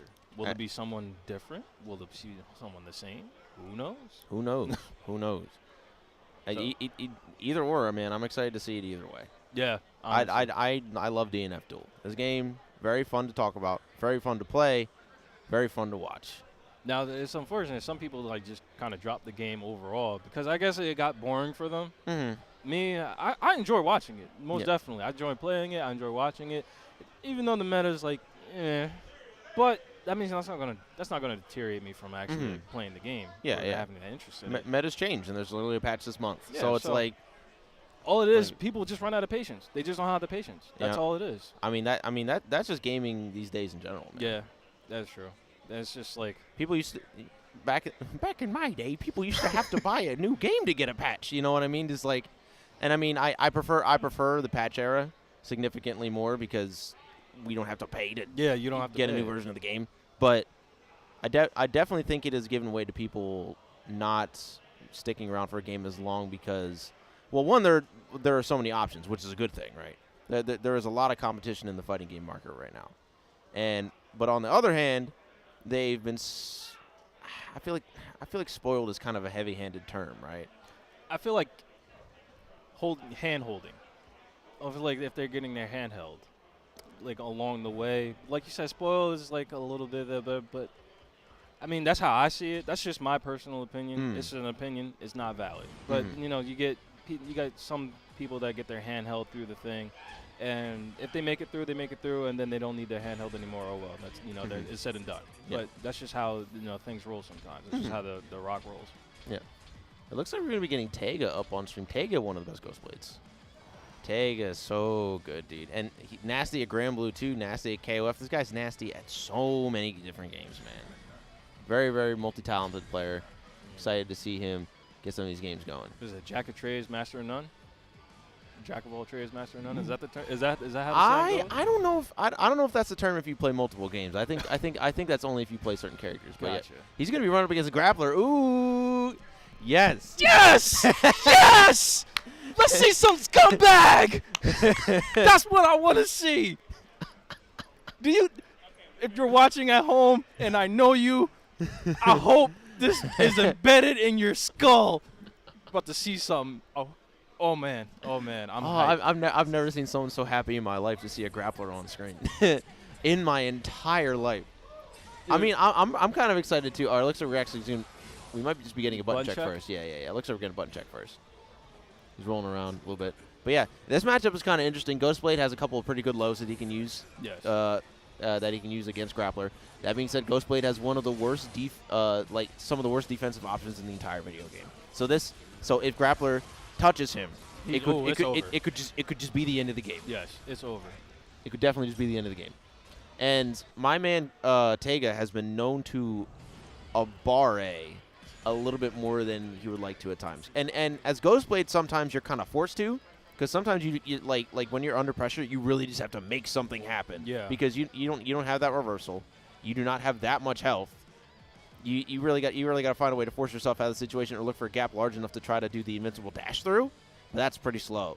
So in those situations, you kind of have to make something happen. But Taiga willing to go for that a little bit more often than most Ghostblades, and that could definitely cost you against Grappler, who is Letalis Venator. I'm not familiar with this player or his style, but I don't know, man. I always love watching me some Grappler. So I always like, yes. do you see the scumbag on the screen? Look at this guy. Yes. Look at this dude. Now the only reason, it's funny because I don't like Grappler because he just grapples, right? So there's a little bit of lore behind it. Now, and I believe it's his color palette 7, the white gi with the black bottoms. I like him the most because, for one, I have a gi like that at home. Ooh. I practice. So I have a gi just like the white one and the black bottoms. I have it at home, so I was like, this character's meant for me. I've seen this character. Yes, sir. Yes, sir. Yes, sir. So now I got to go outside and grapple somebody. Why? Because he's towing my car away. All right, here we go. Round number 1, Taiga versus Letalis Venator. Let's see what we got going on here. Letalis with the 5 MS going in. Oh, Taiga definitely put on the pressure, hitting him right before the move had come out. Pushing Lettuce right back into the corner. Oh, they missed the low. Letalis trying to figure out what to do here, trying to find the way in. Yeah, right now, it's like this is definitely a difficult part of the matchup. Trying to navigate Ghostblade's strong neutral and getting put in the situation. Wow, actually beats out the clone now. Ooh, ooh, All right, I'll grab him. Got the big damage. Oh my God, here it comes. Do it again. Here it comes. Do it again. Man. Do it again. Plus frames. Oh, very plus. Where you going? Ooh. Yep. And this is the difficult part for Ghostblade here. If he even if Letalis Venator gets out one time, the round could end off of that interaction. My goodness. Look, people that are watching at home, you know me. I'm telling you right now, you see this grabbing going on, it's going to get hype. It is going to get hype. I'm ready for it. I am ready for it. Yeah, man, absolutely. Here we go. Big combo coming in. Ooh. Oh, man. You see the way he floated right back into the corner with that? Yep. Yeah, here we go. Big combos coming in for Taiga here. Setting up that neutral situation once again. Playing very patient. That's the thing with grappler players. Got to be like a little patient. Got to be a little patient and try to see what your options are. Oh, and a good whiff punish from Taiga here, and that is going to be 7 golden letters plus 2 on plus screen. 2, so technically 8. Yeah. Well, with the abbreviation. Wait, 7 plus 2 equals 8? Wait, hold on. Where my math at? You good, bro? What's going on here? Hold on. You gotta work on your quick maths, dog. Hey, man, I'm just here to do the do, you know? Let's karate practice more mathematics. Here we go. Oh, here we go. Man. Another setup. Oh, checks the match. Latalis knowing that there's actually a gap between those strikes, but now Tega is using it to his advantage and pressing there when he thinks he's going to try to beat out the clone. Very, very smart. And this might lead to another perfect here. All right, here we go. One more hit. Tega here is all he needs. The low comes through, and another perfect answer back immediately. He said, "Yeah, look, I'm not going to let you check me. We're gonna sit here in this corner, and you're gonna take it. Mm-hmm. That's what we're gonna do with this pressure." Yep. There were no answers. Die. Yeah, die, be a man. All right, here we go. That jump in so scary for Grappler. That jump S covers so much space. Yes. But you got to be a little bit careful now if you're Latalis, because now you're all the way back in that corner. And the last time you got put in that corner, you got perfected, so you need to be careful here. Yes, has to be. Now, like you said, being patient with this character is definitely something important. There's the roll. That right back out of the corner, but hit out of the move. That's unfortunate. Oh, that was good. Oh, try to actually counter the 5A. Unfortunately, Tega actually messing up the spacing and whiffing it. So not going to work out for Latalis. Latalis now put in another defensive situation. Tega with a little bit of meter. Checks the startup of tackle with the 5A. Like and another throw, and it's another perfect KO. Goodness. My man, Latalis is reeling right on now. A roll right now. This is rough. All he needs is one more, and that's it. After that first round, getting that offensive situation, Latalis has not been able to play the game a single time since. Oh, here we go. Nice counter. No perfect. No perfect. How we going? Oh, no combo. Oh, no. No combo. No combo. He could have at least did 5 MS and got something out of that. Yeah, could have got a little bit, maybe just into like a jab reset or something.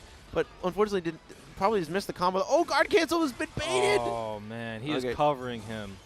Oh, this is not looking good for Latalis right now. The setups. Big combo from Tega here. Does not have any meter to speak of, but is going to go back to the safe spacing so he can get some. 200 for Latalis, but every time Latalis has gone for tackle, it has gotten checked by 5AA. Yeah. Right now, he's just trying to get in with these empty jumps, and I don't think it's really working out to him. We haven't even seen him go for too much of his special moves. Latalis is trying to bait a button out so hard, but Tega is just not biting until the perfect moment, and that is insanely powerful. Lost one round, said, I'm done with this. 3 perfects into a near perfect, and Tega takes it 2-0. That was insane. Right back. The spirit of the blade goes right back into the arm and on to the next opponent. Yeah. Jeez, man. Nice stuff from Latalis and Tega, honestly. Latalis, you did your thing, man. Look, you're going to go to losers, but you got it, man. Believe in you. We believe in you. We believe in you, especially me. You see how hype I go? You see those grabs? Did you see how hype I was for those grabs? Oh, my goodness, man. This comeback is real. Latalis was definitely going crazy, but I don't think Latalis was ready to actually land the command grab there in the one situation where he could have got that offense started and unfortunately just did not hit confirm. Yeah. It is what it is. You go through losers, you forget about it, and you get ready for the next one. Yeah, exactly. You just move on. Move right on to the next thing. So it's okay. It's okay. Yep.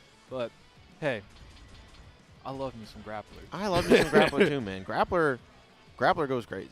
Oh, wait a minute. No. Am I seeing what I think I'm seeing? It's looking like we're going to have Scrop be sitting down again against Furious Pillow. I believe this will be the winners finals of this pool. My goodness. To make it in the top 8 winner side. Hey, man. This is going to be a good set, man. 2 really, really, really strong players going up against each other right now. You ever see Goku and Vegeta fight in the air blindfolded? That's probably what this is. I don't remember them fighting blindfolded. I do remember them fighting. No, have you ever seen them fight blindfolded? No. This is probably what that's going to be like. Oh, just maximum OD instinct from both of these people. Yeah, that's what I'm thinking too, man. And like, yeah, this is definitely going to be hard for Pillow. Striker character that can instant overhead Vanguard. It's a little rough. Yeah. It's gonna be a little tough. Not having access to a really good DP either means that Vanguard is going to be struggling in that defensive scenario. Pillow has to really dig deep here to make this matchup happen. Yeah. And it's unfortunate because, like, when we were watching Pillow play, right, it seemed as though that he wasn't doing a lot of jumps, keeping very grounded, keeping control of how many times he jumps. So I was going to say maybe try to take a little bit of advantage of that. Yeah. So, we'll see what happens. Honestly, Yep. I'm just excited, man. I want to see these two play. I also want to see these two play. This is gonna be an incredible set. I'm ready for it. I am ready for it. Speaking of ready, I think I need some food in my stomach. Need some food in your stomach, man? I can go for some Chick-fil-A right now. Isn't there's one close to here, isn't there? There's, yeah, actually, it's right by the Five Guys. Right down the Word. road. Right down the word. All right, I got a plan for after this. Let's Let's go. Hey, take me with you. I got you. Alrighty. Scrot Vermilion versus the Vanguard man, Furious Pillow himself. Let's see what he's able to do here. Furious Pillow backing up immediately, knowing that he can't take the risk of a dive kick. Oh, now man. that 5B is actually going to be really important in this matchup because if Scrot is like approaching with a jump, the 5B will basically catch any and all things. But he did a really good job of keeping the spacing around the 5B. Just to note that at the start. Man, Scraw all over Pillow right now. Yep. Yeah, and this is the problem point of the matchup, right? How is Vanguard realistically going to get out of the situation? Like, be real. Oh, whiffs the instant overhead. But it was timing or spacing. Oh, okay, DB comes out. Oh, he is catching him. Tries to beat out throw with the dive kick there, but Scrot just ready for that. He is catching him. That's absolutely ridiculous. All right, Pillow forced to block here. Not an amazing situation. Oh, almost to the guard meter. Oh, and the air-to-air, unfortunately, Pillow's button was just not quite fast enough, and he is going to be losing all this white life here. 50% down. Oh, and actually just gets meatied. Not a good situation for Pillow at all. This is not looking good. Scrot looking very strong, very one-sided right now. And there is the instant overhead. There it is. You just have to guess, and that is not fun. 7 golden letters plus 2. Scrot Vermilion taking game 1 commandingly. You know it's scary, man. And this is like one of my favorite sayings. Scrot is all over Pillow, like white on rice and a glass of milk and paper plate in a snowstorm. He is on him right now. That is one of my favorite sayings. It's one of the most long-winded sayings I've ever seen, or heard, rather. Okay, Furious looking. -4. Hey, I got some Converts stuff to here. keep the pressure going. Ooh, Scrot actually just getting staggered out and caught. This is going to do so much damage. Oh, no. Oh, no. Oh, we meaty. Talk to him, Furious Pillow. Talk to him. This is a big part of the matchup, too. Pillow can basically just ignore DP as an option from Striker. Dead. Dead. Look at that combo. Look at the optimization from Furious Pillow here. I got some OD scumbag for you. Oh, man. Furious Pillow up around here. Scrot Vermilion up 1-0. But Pillow making this happen right now. Now, Pillow does have a decent amount of striker experience from a local striker player named Wedge. Also one of the best Marvel Deadpools, by the way. Oh, my goodness. Wedge is a very, very solid player. Hasn't played in a little while, but Pillow does still remember. He does have the memory. Oh, he's ready for a lot of this stuff. Oh, but gets counter hit. Was not ready for the conversion there, and is not going to be able to check Scrot. Now put in the corner. This is a dangerous situation to be in. Pillow wants a chance at winning the set. He really needs to keep this momentum and has to watch out for the instant overhead. Tries to jump over it, but the air-to-air just wins. The instant overhead is scary. It is so cursed. Oh, guard cancel. Yep, beat it out. Oh, there it is. The okay, DP. wait. Oh, box instant overhead this time. All right, Scrot's commit to a normal box string here. Nice. Oh, close. Nice roll. Oh, my guard goodness. cancel is forced to come out. Run the throw. throw. Okay, Scrot Vermilion is going to clutch that round. Pillow. Looking very close, but he got thrown. It's okay. We're in a new. Oh, there we go. 5-8 round start. Nice. Push Scrot to the corner. Force him to pick an option. Yep, Catches the 6S run up. Okay. Oh, my God. Oh, and just going to meaty low here. Probably was expecting overhead Pillow. Tatsu into the corner. Okay. Not in a great spot here. Dive kick. Goes Oh, for the low, but it doesn't. That DP is so bad. My goodness. It's so bad. It's so bad. Oh, and the instant overhead comes out. Oh, but doesn't hit confirm. Pillow has a chance. Good trade. He's still alive here. Oh, Blocked guard the cancel. guard cancel. Guard So cancel brilliant. gets baited with the conversion. Oh, that was such a good bait from So Scrot Vermilion. smart. Pillow making it so close, but was unable to keep the momentum in the second round of that second game. Scrot able to take it 2-0, but it was close, though. Bro, like I said, Scrot was on him like white on rice and a glass of milk and a paper plate in a snowstorm. He was on him from the get-go. Oh, yeah. There was no breathing. There was no spacing. Your dinner's ready. Come to downstairs now. That's what it is. That's what it is. Come downstairs to eat your vegetables right now. So I don't want to. It don't matter. Come down here now. That's basically how Scott was playing. Very brilliant. Definitely baited him out a lot of good stuff. And just basically was just giving Pillow a hard time the whole time. Yep. Pillow definitely has some nice stuff, though, giving him, hey, I can fight back too. But at the end of the day, Scott got the 2-0, and that's it, you know? We just have to move on from there. Going to have to move on from there. Pillow, though, a very strong player, is now in the losers finals of the pool. Still definitely able to make it out if he wins from there. But, yeah, that's going to be the end of that set. And he did put up a good fight, but his chances of making top 8 are still pretty high. So we'll probably see him again. Yeah, most likely. So man, you were talking about that Chick-fil-A earlier. Oh, man, I'm kind of now, there's this thing I call the Abdul Special, right? I get the grilled chicken sandwich, right? Yeah. Large fry, Yeah. right? And then I get the 12-piece nugget, right? Yeah. With the large fry and 2 lemonades. That's called the Abdul Special. Why? Because it takes a special person to eat all that. If you get the Abdul Special, hear me out, right? Hear me out. You get this, you're going to be good. You're going to be good. You're not going to want to eat anything probably for a long while. Yep. Hopefully you got a good stomach. Hopefully you got a good stomach, man. Hopefully you got a good stomach. All right, looks like we got Jackal up on here. Yeah, Jackal going to be back up on the stream, running up against Shinigami 3-1-3. Very, very solid Crusader player. This is the winners finals of Pool A3. Winner makes it into top 8 winner side. A lot of people would probably say that Jackal would be the favorite to win this one, but Shinigami is no one to sleep on. The god of death, right? A death god, that's what that is? Yeah. And he did make top 8 at Summer Jam, Shinigami. I believe he actually got fourth. Yeah, right. Yeah. So good very, stuff. very, very good player. Unfortunately, I wasn't able to make it. I did read it, though. Like, I was going through the the Star DG. Yeah. And I was looking through it. I was like, oh, okay, cool. He made it through that. Nice. Yeah. Good positioning. Very good positioning. Yeah. So, in my book, look, you make top 10, you're a winner. You're good. You're good. You're good. You're chilling. Now, if you really want to win, that the number 1 spot is nothing like it. Yeah. Ain't nothing like it. Ain't nothing like winning a big tournament, man. Yeah. I mean, I don't speak from experience because I have not. But yeah, literally. I have been told. I have been told that it feels pretty good. He's like, man, you get up on that stage, man, you start, I don't know, man. Like, what do you mean? You just win, and then that's it. That's it. You win, and that's it. And you win, and then it's over. It's like, yeah.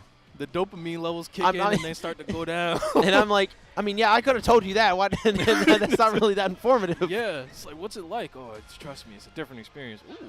All right, here we go. Seeing this again? Yeah, this is the same matchup for Jackal twice in a row. Zhang was giving him a little bit of trouble, but Jackal was able to take it pretty cleanly by the end.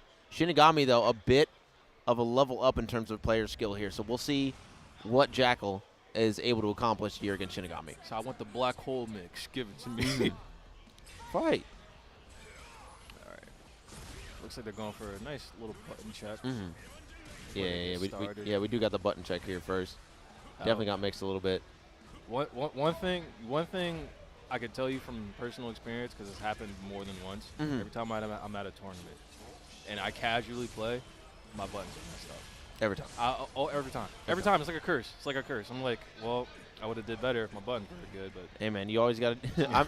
There's definitely like a rush in your mind when you go to sit down in the tournament setup, but bro, you gotta check your buttons. Yeah, like you gotta check your buttons. Meanwhile, my heart's like punching through my chest right now, and I'm just trying to be like, this is my third tournament. I'm doing pretty good. Hands shaking. Like, dude, you forgot to press, set your buttons. But no one's gonna tell you that. You just hear, you just hear it, and you're just. Yeah. Meanwhile, you're right there. Shut up. Yeah, be quiet. Be quiet. So, right. That's just something that happens to everybody eventually at some point. But I think we're about to get into it right now. Yeah, I think we are. I think we are on characters like we are about to pick the stage. Oh, and they picked the good song. Pick the launcher stage song. You love to see it. You love to see it. I love that song. What is it called? It's called Return. Yep. They got Return. Let's go. Nice. Love that song.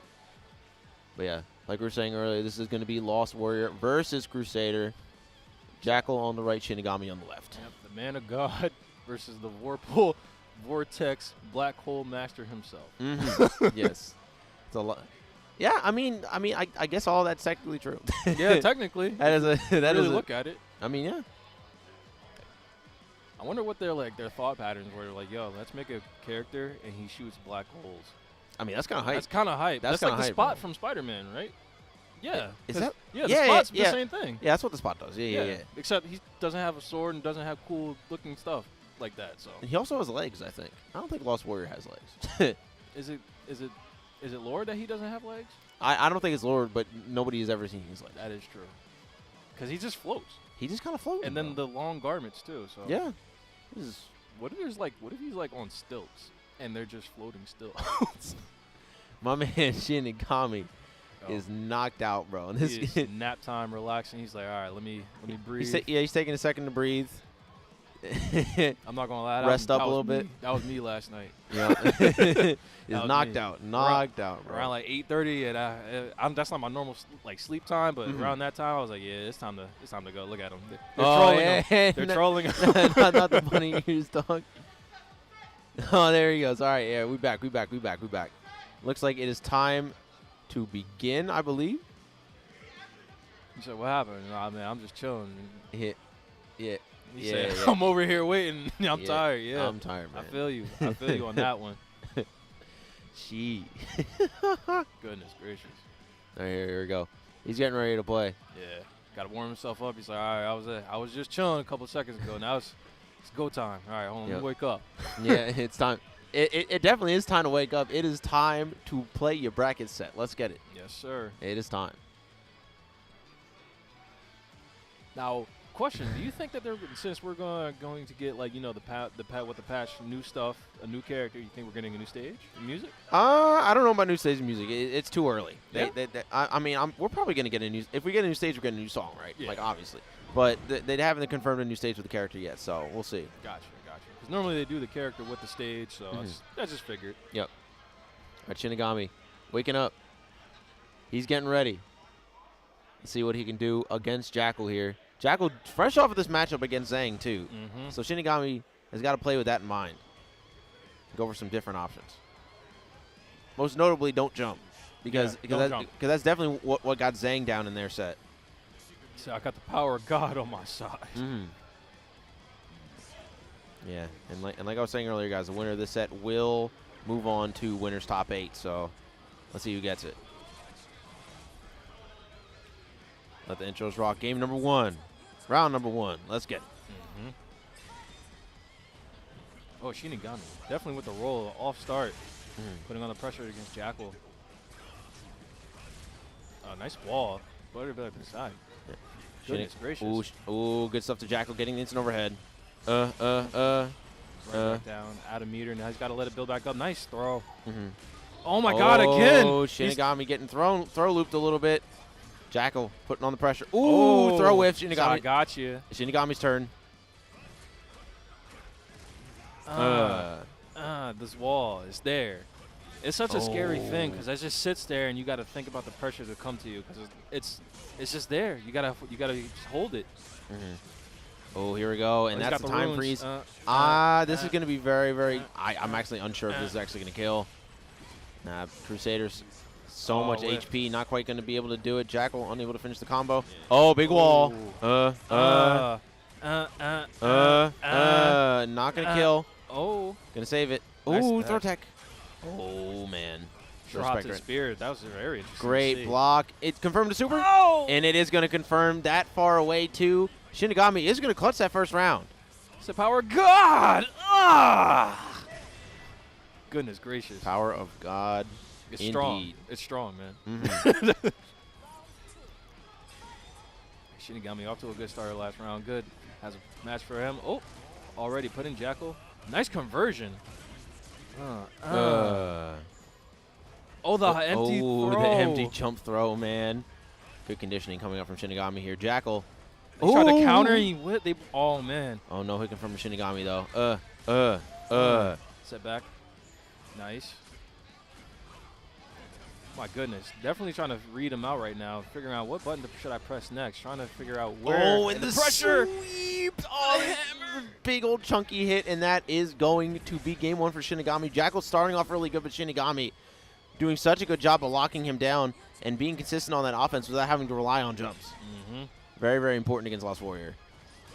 Wow, he hit him right out of it. Yep. Oh, Tries to counter. The throw's going to come through. These throws are very much a problem. Oh, yeah. It's not looking good for Jackal right now. Ooh, big combo. Double wall.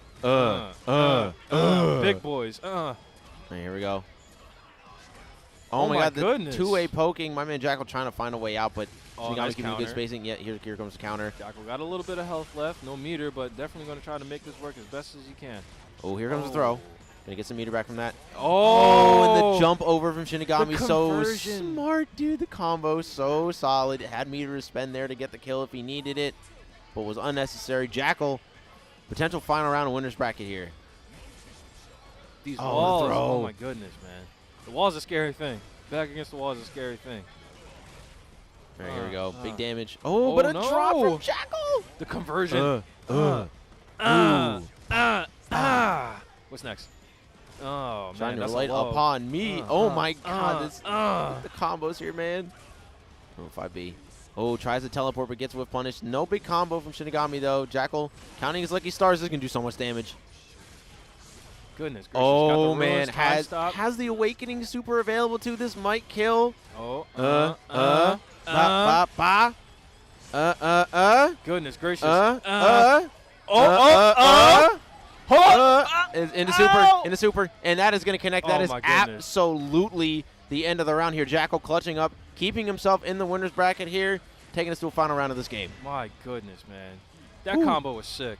That combo was so nasty. That's so good, dude. Optimization station here from Jackal. Optimization station. Oh, we got the install, though. He did already spend the armor hit, though. Yeah. So now he is in a little bit of trouble, because at the end of this combo, he is going to wake up and, be forced to take the hit. Not doing that much damage, though. Crusader, so much HP. Oh, 2A checks. Wow. These conversions are beautiful, man. Yeah, man. Oh, and we got the he's setting activation up. again. Ooh. Yeah, you got to respect this. You got to respect this. And no meter to speak of, though. Oh! This is bad. This is not bad. good for... It's not going to kill. He does not have access to Awakening Super, but this is going to do a bunch of damage and lead to a strike throw situation to end the game. Oh! He tried to cross up and he got thrown out of it. Stop. Are you serious? Stop. No. Stop. Are you about that life? But are you about that life? Oh, not no. quite. And we are going to a final game here. Jackal clutching up against Shinigami here is 1-1 in the set. This is what I like to see. Ooh. This is nice. This is so close here. 1-1 right now. Ooh, all right, Jackal definitely trying to start us off, but Shinigami definitely getting in with the pressure right now. Hammer time immediately. Right down with the crush. Okay, cool. We're going to set up this wall, and we're going to do these combos. The conversion. Okay. Oh, and Shinigami. Oh. Jackal with instant overhead, but unfortunately he was jumping forward there, made it so it whiffed. Oh, no. Tries to get a hard Didn't knockdown connect. there. Yeah, does not connect the combo. Shinigami, though, not that much to threaten with besides the throw, and that is going to close the round out. The run-up throw. One more for Shinigami. He just needs one more. One more round for Shinigami. Oh. Wow. You can call out Javelin with that. What a way to start, man. That was a crazy call. Instant overhead comes out. Oh, my God. Oh, my God. Here we go. Jackal finding his opportunity to go crazy here. Oh, tries to stagger, but just gets 5-8-8 for his troubles. This isn't going to be too much damage, but it is going to lead to a bad situation up against the wall here. Oh, empty jump. That is beautiful. Shinigami's been pressuring so solidly that Jackal's now respecting the jumps. He's not going to be going for a dashing slash to punish it. Oh, man. This is not looking good for Jackal right now. Unless he pulls some trickery with the black holes, oh yeah, it's not gonna looking too good. There we go. The sword's They're gonna put him in Awakening. Oh, gets caught for backdashing, and that is gonna be a wrap on the set. Shinigami gonna go for super bam. He said, "I am the punishment of God, and if you have not committed great sins, God would not send a punishment like me upon you." True. Shinigami takes it 2-1. Genghis Khan, by the way. Shouts to Genghis Khan, bro. Shout out. Shinigami is going to be moving on to winners top 8. Jackal still has a chance in losers, but not going to be getting into winners top 8 today. Shinigami almost not getting that. Jackal made some really good adjustments, but Shinigami was able to bring it back in the end. Actually, and the beautiful thing was the conversions. the conversions were very important throughout the set that I saw that Shinigami made. If he hadn't done it, he wouldn't been able to advance forward with most of the combos that he's done. Yeah. So that was beautiful that he was able to make that adaptation to mid-go. So and especially if he already had it planned out. Yeah. So that was very nice for him to see. Yeah, no, Shinigami doing a lot of good things in neutral to just keep Jackal in check. Mixing up his pressure because as we saw when Jackal was fighting Zhang, right? Zhang was getting blown up for just repeatedly starting his offense with jump-ins and getting hit by the cross-up. Even though that there were situations where Shinigami did the same thing, he was mixing it up to a point where Jackal didn't have it in his mental stack to go for that. And that's what we were talking about earlier, how good players can just make you forget things that you are solidly good on, right? Yeah. It's just you forget the basic things. Your mind is so somewhere else off in the advanced world, it forgets about the basic things that come with the game. Yeah. So it's just like, hey, I'm going to make you forget this so I can do this, and then guess what? Now the game is mine. Yep, So, pretty much. So it is what it is. The classic way to mix up your pressure right there. Oh, man. Are we getting a... Is this a run Hold back? on, My man Tony ran through losers? Hold on. It looks like we're getting Furious Pillow versus Bifuteki on stream again. Oh, my. On the loser side this time. Hey, Whew. we doing it. We are doing And we doing it well. We are doing it well. Oh, my goodness. Bifuteki actually running all the way through losers there, beating Killer Cam and Houdini. Houdini, we saw earlier, actually putting up a pretty good fight against Scrot, winning the Swift matchup 2-1 as Ranger, and now going to go up against Furious Pillow to make it in the loser side top 8. Sheesh, And we got another run back on stream with my mans. man. Both of them back. Both of them back up. He said, all right, bro, I'll see you later. Yeah, I got you. I got you, bro. I got you. We're chilling. I couldn't keep a straight face if I knew the person that I'm playing against. I'd be like, yo, bro, I'll see you in here. Said, all right, wait. I come back. So yeah, remember what I said earlier? Yeah, man, I'm about to get the dub off. Yeah, absolutely, dude, absolutely. But yeah, I'm excited to see them play again. Obviously, we were talking about their winner's side set earlier on stream. They have played against each other so much at this point in so many different games that like they're a couple layers ahead in specifically their matchups against each other, which is always fun to see when you see two players playing against each other that have played against each other for such a long time. It's always fun to see. Always fun. And having that fun mentality during the whole thing is definitely important too. You can't forget about how much fun you're having. Yeah, regardless of when you win or lose. It's definitely the most important part of fighting games, man. If you're not having fun, why are you playing? Yeah, exactly. Precisely. Why are you playing if you're not having fun? So. yeah.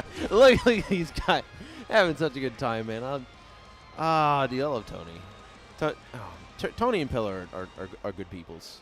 Make sure you guys follow them. Yeah. The goats. Malphite also plays a mean guitar. Really? Oh no, dude, he's a huge metalhead. Oh, nice. Bro, I got to talk to him, man. I got to. He does like guitar covers of like popular like metal songs on Twitter. Oh, nice. Yeah, no, it's a good time. I think he recently did like the one Chainsaw Man ending, the third one. My goodness. Yeah, he's good. He's very, very good. All right, Furious Pill and Bifuteki stream run back. The run back. Game 1, let's go.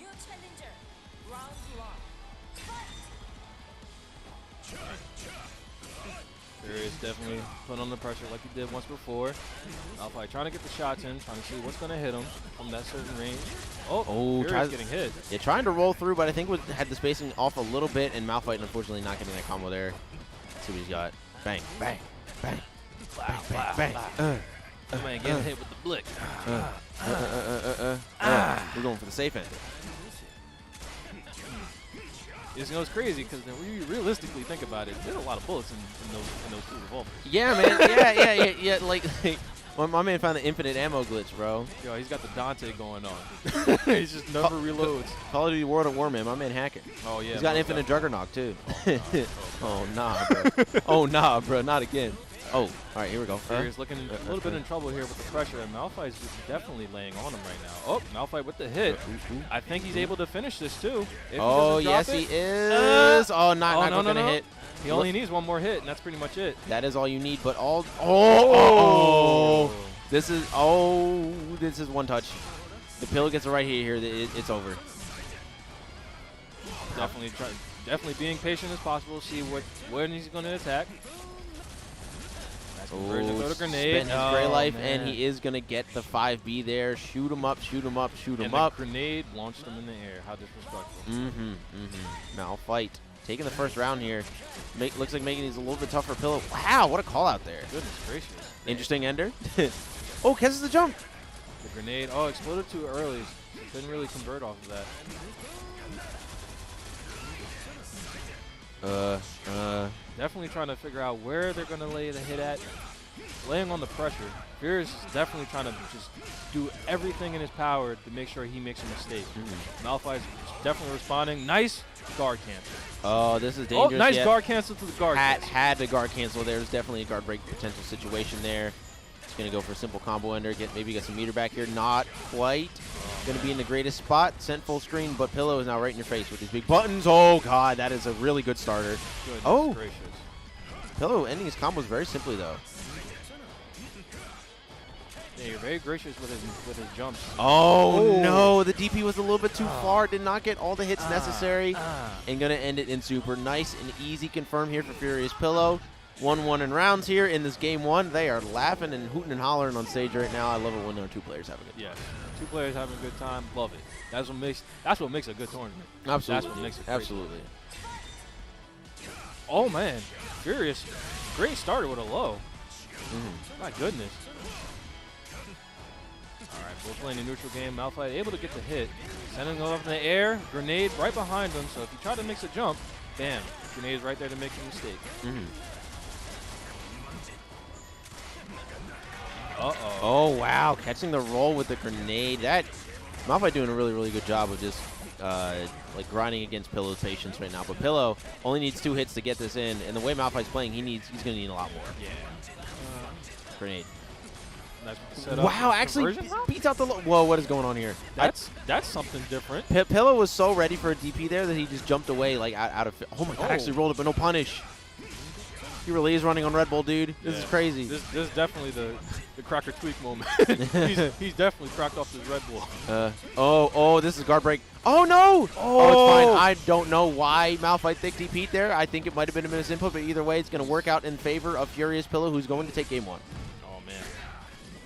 To think that was only game one. When players play like this, it makes me think that the set hasn't even like really begun. It feels like it's just so early on that they haven't even gotten to begin what they really wanted to do. Yeah. That's what. Oh man, I love how players play like that. Oh man. Oh, and a big counter hit to start off. Boom. Let me get him. Man. Vanguard combos are so juicy, man. Yeah. Big and hard hitting. Ooh. Look at this. You have to take this glaive and bring you to the grave. Oh, okay. That's fire. That's fire. Yeah, you get this guy a record deal. Yeah. All right, one more round for Furious Pillow, and he will move on to loser side top 8. Malphite, though, on his last legs here, was able to keep it even for the longest, but is now just kind of struggling to keep Pillow on his toes. Right now, the grenade's under him. Nice block. Keeping the pressure. Malphite definitely trying to do what he do. Oh, nice hit. Now, Malphite definitely going to bring him right back into the corner. Start going against the pressure. Ooh, forces him to fall into the... Oh, guard break. Oh, nice guard break setup. Forces him to fall into it. Oh, no. Oh, he dropped it. Yeah, my man doesn't know the good combo there. And now is going to have to try it again. Oh, Pillow has so much gray life. He needs to get rid of this immediately. All right. Well, Pillow did it himself, baiting the DP. Oh, no. That is such a good combo. Now you're stuck in this corner. Now Big you got to damage. Meaties. I think this is a wrap. I think this is it. I think it's combo kills. Oh,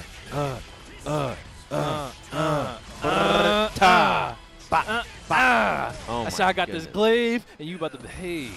All right. all right. We're getting a little too much. We lean into the joke a little too much. Good stuff to Furious Pillow. He will be moving on to losers top 8. Take double jeopardying Malphite Thick, which is never a good feeling, but they're chilling. Yeah. They're good friends. Look at you hear them? They're in good spirits back. They're hooting and hollering about it. They're having a great time. They're doing perfectly fine. So, but love to see people that play like that have a good attitude about how they lose and or win. So, I just love to see that. Yeah, that's what makes good players. You absolutely love to see that. It's definitely feels really good when you get to see that happen, even in like a serious bracket setting. They're just having a great time enjoying themselves playing the games they love. Yeah. That's what we love about offline fighting games, and that's why you guys should keep coming out to events. Definitely support your locals. Mm-hmm. Support your Absolutely, locals. man. Absolutely. Me, I think what's the furthest local for me? I think it's like 30 minutes. Wait, what's the closest local to you? The local host. Ah. But it's not around here, though. It's not around here. I was gonna say you're not close to the lab. No. At least I Ah. don't think so. So I live like in like Monmouth County. So Ooh. yeah. Yeah. Okay. All That's right, where I'm yeah. at. That'll do it. That Yeah. will do it. Definitely. And I think we're gonna be having Tega step up to the stage. Tega and Blue Linkies. I think actually this is gonna be a really good set. Oof. This is gonna be a great set. Oh yeah, that is definitely Blue Linkies. Definitely ready to see some action right now. Mm-hmm. Yeah. Definitely. These two among the strongest players in this tournament. Tega, one of the best Ghost Blades in the country. Blue Linkies, one of the best Swift Masters in the world. This is gonna be So the best versus the best. basically, man. This is gonna be a good time. This is gonna be a set to remember, ladies and gentlemen. Yo, write this down in your notepad. Save the date. Put it down somewhere on your fridge with a little picture of a house with a stick figure for your parents to remember too. It's gonna happen today. It's happening Mhm. right now, actually. Oh yeah. So Ooh, looks like Tega actually took out Sundula, very strong Inquisitor player as well to get here. oh my Blue goodness. Linkies taking out Azure Dynamo, and so here's like the really really cool part about Blue Linkies, right? I think he is by far and away the most patient Swift Master, and he is easily the most rewarding. He does a really good job of standing in that perfect range where he can respond to basically any option that you can do, and he really good meter uses as well. Places the Wind Orb and always in the perfect spot. I was actually commentating a net play tournament on Wednesday. He was playing Grand Finals versus Lupro. Lupro could not play the game, and Lupro is one of the best Dragon Knights in the country. Goodness. Lupro was just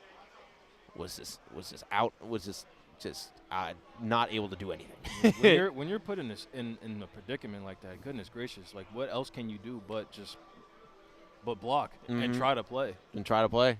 It- I think this is like Blue Linkies' offense is good because he knows when he has to stop, right? Because the way he plays offense as Swift is that he will just like kind of just do like true block string pressure and then put himself at a range where you can't really like respond to anything that he might do. So you kind of just have to guess to get out of the corner, and he's always ready. Yeah. He's always ready. So he always has an answer right then Mhm. and there. Yeah. But He'll do some mix-ups in like the beginning of the pressure, like he has a nice little conversion instant overhead with JA. okay. He also has a couple other things that he can do with run-ups. And he has like a couple situations where he can kind of like stagger his block string a little bit in weird situations that you might not be ready for. But mostly that's all going to be at the beginning. But if he doesn't get the hit and you're just blocking it, he'll just end it like about like a quarter to half screen from you, and will just wait. He is one of the most patient players in this game. Goodness. Yeah, And patience does play. It pays off. It pays off when you know how to use it. absolutely. When you know how to use it correctly, Yeah. patience goes a long way. It definitely. Tega in neutral though is also a very patient player. I've seen the Yeah. last time we were playing. I was like, Mhm. man, this he knows when to press his button. Yeah, So yeah. It's gonna be a little bit more difficult against Swift though, because Swift does have access to that 5B. Yeah. And that 5B goes It- so far. Dashing 5B is insane. yeah. It's gonna be very difficult for Tega to respond to that. But we'll see what he does. I honestly foresee a timeline where Blue Linkies might just win this tournament though. There are a lot of heavy hitters in this bracket. There's definitely a timeline where he wins it. We'll see how it goes. I have a feeling that he can go through it. Yeah. Mhm. I Yeah. have a feeling. Very strong feeling. I mean, the past tournaments he's played, he's definitely done a phenomenal job. Oh yeah, yeah. So, Also another top 8er at Summer Jam as Yeah. well. Yeah. And then I'm seeing like what, Tampa Never Sleeps. Goodness gracious. Mm-hmm. Yeah. Nasty. Man, Alrighty. the amount of like mental endurance like these players put themselves through in like these tournaments is absolutely insane. So my Mhm. props really goes to them. Oh yeah, man. All right, Now, we're it gonna looks be- like we're getting a button check. Yeah, we're gonna be getting button check first. And here are your players, ladies and gentlemen. Blue Linkies on the left, Tega on the right. Definitely two top 8 contenders here. It's just a matter of which one's gonna get in winter side, right? Yeah. At this point. At this point, it's like, all right, well, who wants it more? Who's Yeah. more hungry? Mm-hmm. I gotta stop saying hungry because I keep remembering. Keep remembering, I gotta go AAA later. Yeah, I'm really trying to avoid that word. So Oh Damn, man. I really messed myself up with that one. yeah, bro. You gotta. Yeah. No. You gotta place. You gotta be like they are fiending. Fiending. Fiending works. Fiending works, and it doesn't remind you of the. I'm not even gonna say it. There you I'm not go. even gonna say it. I'm not even gonna say it. I'm not Yeah. even gonna say it.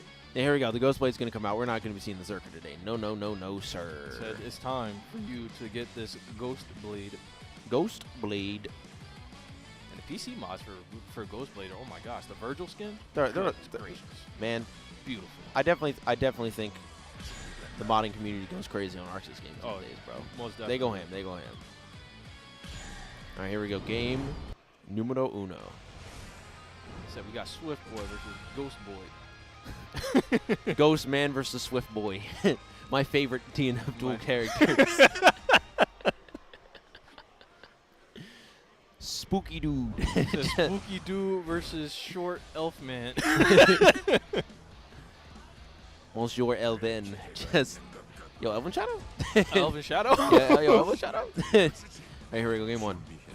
We letting the intros rock though. He said prepare yourself. These intros do go crazy. Does my power interest you? My man is so full of himself. God, I love characters like this. Alright, game one. Let's get it. Tega on the left, Blue Link is on the right. Already, Tega off to a good start with offense, setting up the board. Yep. Oh, we're getting combos here. Yep. Get sucked back down. Blue Link is doing all this damage, gonna set up for a situation. Tega now putting a knockdown. Goodness gracious. He's Uh. getting slammed against that wall. The fast fall. Stop. Stop. That was not necessary. Tega really trying to find a way to get against this. All right, here comes the throw. Big swing. All right, here we go. Bam, bam. Blue Link is converting there. Just get a little bit of that meter back. Oh. Oh, man. Reset for safe jump. Oh, and a roll out from Tega. Tega just committing to that defensive option. Blue Link is not quite ready for that. Tega taking it. Yeah, he's going to take that first round. Oh, hit with the Matrix Slash. Yes, sir.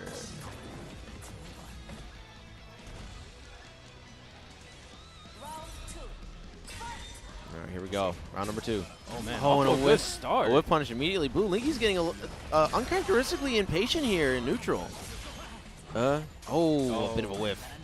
That's not good. That's not good. All right, here we go. Off to a good start. The There we pull go. in. There we go. Bang. That's what we wanted to see, ladies and gentlemen. Yep. Not going to be doing too much damage here. Blue Linky's is going to loop this to be meter positive. Okay, here we go. Orb is out. Fast fall. My goodness. Oh, I think that was actually attempted guard cancel from Tega there, but he did end up just converting because there was a gap in the block string. Good use of the 5S from Blue Linky's. Tega definitely trying. They're both trying to pace each other out. See who's going to get into the neutral first. But what a whiff punish! Are you serious? Blue Linky's. That oh whiff my punish God. was absolutely disgusting. I've never in my life seen that. That was gross. My man threw the wind in his face. Started seeing something different. Oh my God, the 5S convert whiff punish from full screen on Tega's big swing. That is absolute insanity. Both trying to fill each other out right now. See who's going to make a mistake first. And there's the first mistake. Yeah, big counter. He's off to a good start. Off to the other side. Nice side switch.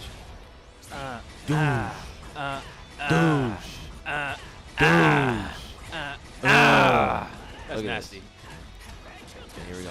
Oh man, he got him again. Yeah, Blue we Linky's looking very strong in his corner right now. Blue Linky's making his adjustments here. Tega put on the defensive end pretty hard right now. Gotta patiently find the button. There it is. Oh, nice there it to is. be. There we go. This is gonna be full corner carry here. Big combo. I'm loving that ender. Hard knockdown too. Oh, Conversion. Conversion nice roll. throw. I am unsure if the conversion roll was, or the roll after was on purpose. Blue Linky's now an awakening, which means he has that Oh, up man. movement speed, and he's just gonna whip punish that. That's not looking good. That's not good at all. 2B in the super. Yep, that's going to be Call it clean. a day. And that is Blue Linky's taking game 1. Honestly, Tega keeping it really even, but Blue Linky's definitely making his adjustments after that first round. That first round was a little bit of a blow-up, but now he's just kind of playing a little bit on point. You were able to see the patience there, like we were saying before, so that was good. He needed the adjustment. He knew what he needed to do. And now, looking very strong, take the first game. Yeah. That 5S whiff punish, though, was absolutely Oh. crazy. I've never seen anything like it. But game number 2. Blue Linky's up 1. Big punch. Setting up a ghost orb. Oh, both countered. Conversion. Oh, and there's that instant overhead I was talking about, man. That mix-up that he does at the beginning of every single block string he does. See, with that overhead, you got to watch out for that low. You got to watch out for him just going for the block string or a throw. Blue Linky does a really, really good job at the beginning of his offense. Oh, in this situation, too, Oh, my goodness. almost every single one of those fastballs is a strike throw mix-up. So difficult to deal with. And now Tega taking some damage here.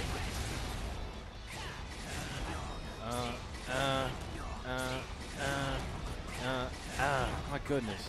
Blue Linky's know what he's doing. You know what he's going for. Is it a throw? Nope.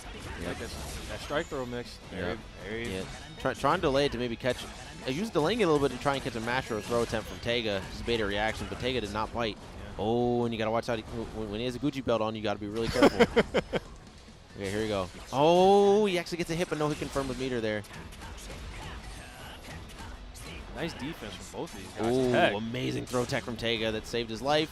Looking for a 5B starter here. Needs to get some big damage on Blue Linky's, but my man Blue Linky's is playing so patient. Catches with that 2A and is just going to wrap that round one more. Only had 31 seconds on the clock. That's how you know they're playing a little patient. Goodness gracious. Blue Linky's off to a good start again. Oh, yeah.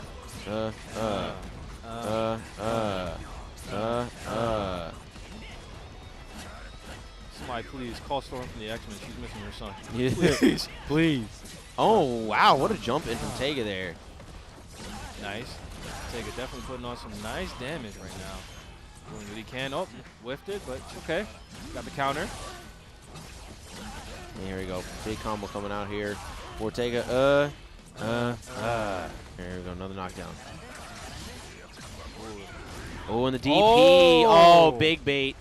He is going to get the meter in time. He's going to do a nice simple combo to keep it easy. And Tega is going to tie the rounds up. Blue Linky's still only one away from taking the set.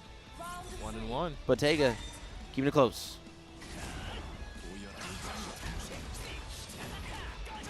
Goodness gracious. And Blue Linky's really knows how to just make you crack. Just really does.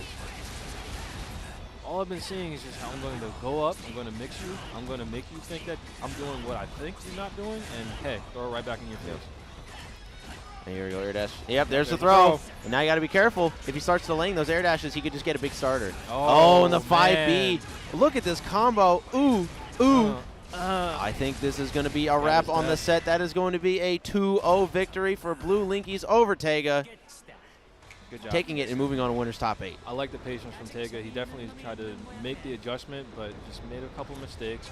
It is what it is. It happens. But I liked the most about the set was the patience from both of these players. But both of them were playing it so slowly, just making sure that because both of them had tools to stop their approach, right? Like because Ghostblade has those big buttons. He has that 2B, he has that 5B. He also even his A buttons go pretty far, right? His A button is actually it's very good. strong lows too. And then on the Swiftmaster side, you have options like Orb, which is just going to pull him in closer to you, and then you have the threat of that 5B from Swiftmaster that can just catch you from anywhere if you whiff a button improperly. So that was just really good gameplay from both players. But at the end of the day, Blue Linky's ended up winning out in a lot of the offensive situations. So really, really good stuff to him. He will be moving on to winner's top 8. It is what it is, but hey. We both good stuff from both players, honestly. Don't downplay yourself just because you lose. It's another moment for educating yourself of what you did wrong. Absolutely. If you don't take that and use it against your opponent, whoever you play next, or even in the future, you're just not doing anything wrong for yourself. Yeah, man. Always got to make that knowledge adjustable. Yes. Always. So. Yeah, no, just really amazing stuff in that set in general. And it looks like we're actually going to have Meza sitting down. And fun fact about this, it seems, at least looking at the bracket, that Meza actually took out Punk 2-0. Oh, man. In that Swift versus Zerker matchup. Swift versus Berserker? Yeah, man. And he smoked Berserker? Mm. Punk's Berserker? Punk's Berserker. Man, he knows what he's doing. Yeah, he knows what he's doing, He knows and what he's going to he's be going up against Shaolin Pretzels to make winners top 8 here. Shaolin Pretzels I am not as familiar with, but Meza is definitely a very, very, very good Swiftmaster player. And he has like a lot of Swiftmaster players will just play neutral with you, and since he's so powerful in that aspect, he can definitely catch you off guard. Meza definitely has plays way more tricky. He has like a lot more options to just like catch you by surprise. It's like, oh, why would he do that? You know what I mean? Like that kind of stuff. So something like that might have actually caught Punk off guard. But otherwise than that, Meza is still a very, very strong Swiftmaster player. Definitely makes sense that he is this far along in the bracket on winner's side. Yeah. So having an interest. Wait a minute. Musty, look. Is that? Do you see whose hand that is? Do I see whose hand that is? Do you see whose hand that is? Whose hand that is? Do you on player 2 side? Do you see whose hand that is? Now I don't know if that's just default positioning or if that's just the character he's playing as. But if I see it, I think I might lose my voice. No. Okay. I see had me a little anxious. I see what you mean. No, it is not Grappler. It is going to be Inquisitor, which is I really like watching Inquisitor. Inquisitor not one of the strongest characters known to man, but this character, I enjoy watching what she does. This character is very, very good at catching characters out of the air. Her setups are honestly pretty good. The only issue with her is like her lower health and lower damage. Yeah. I think otherwise her kit is pretty okay. Yeah, pretty much. Like all of the female rosters out on the bottom left all have pretty much low health in the game. Yeah. So if you play someone that has really good damage, you're kind of in trouble a little bit. Yep. It looks like we're actually going to be getting right into it. No button check this time. Shaolin Pretzel's running that Inquiz. Now one of Inquiz's best tools is her 5A. It is a huge button, and it is actually 0 on block. But it's going to be a little bit more difficult to use against Swift when he has options like 5B to just catch you for any type of whiff. That was a really, really smart jump and mess there from Meza. Deal with that. In trouble a little bit with Meza. Oh, catching the roll with that was really smart. Oh, there we go. Sam throw this potion of fire in your face.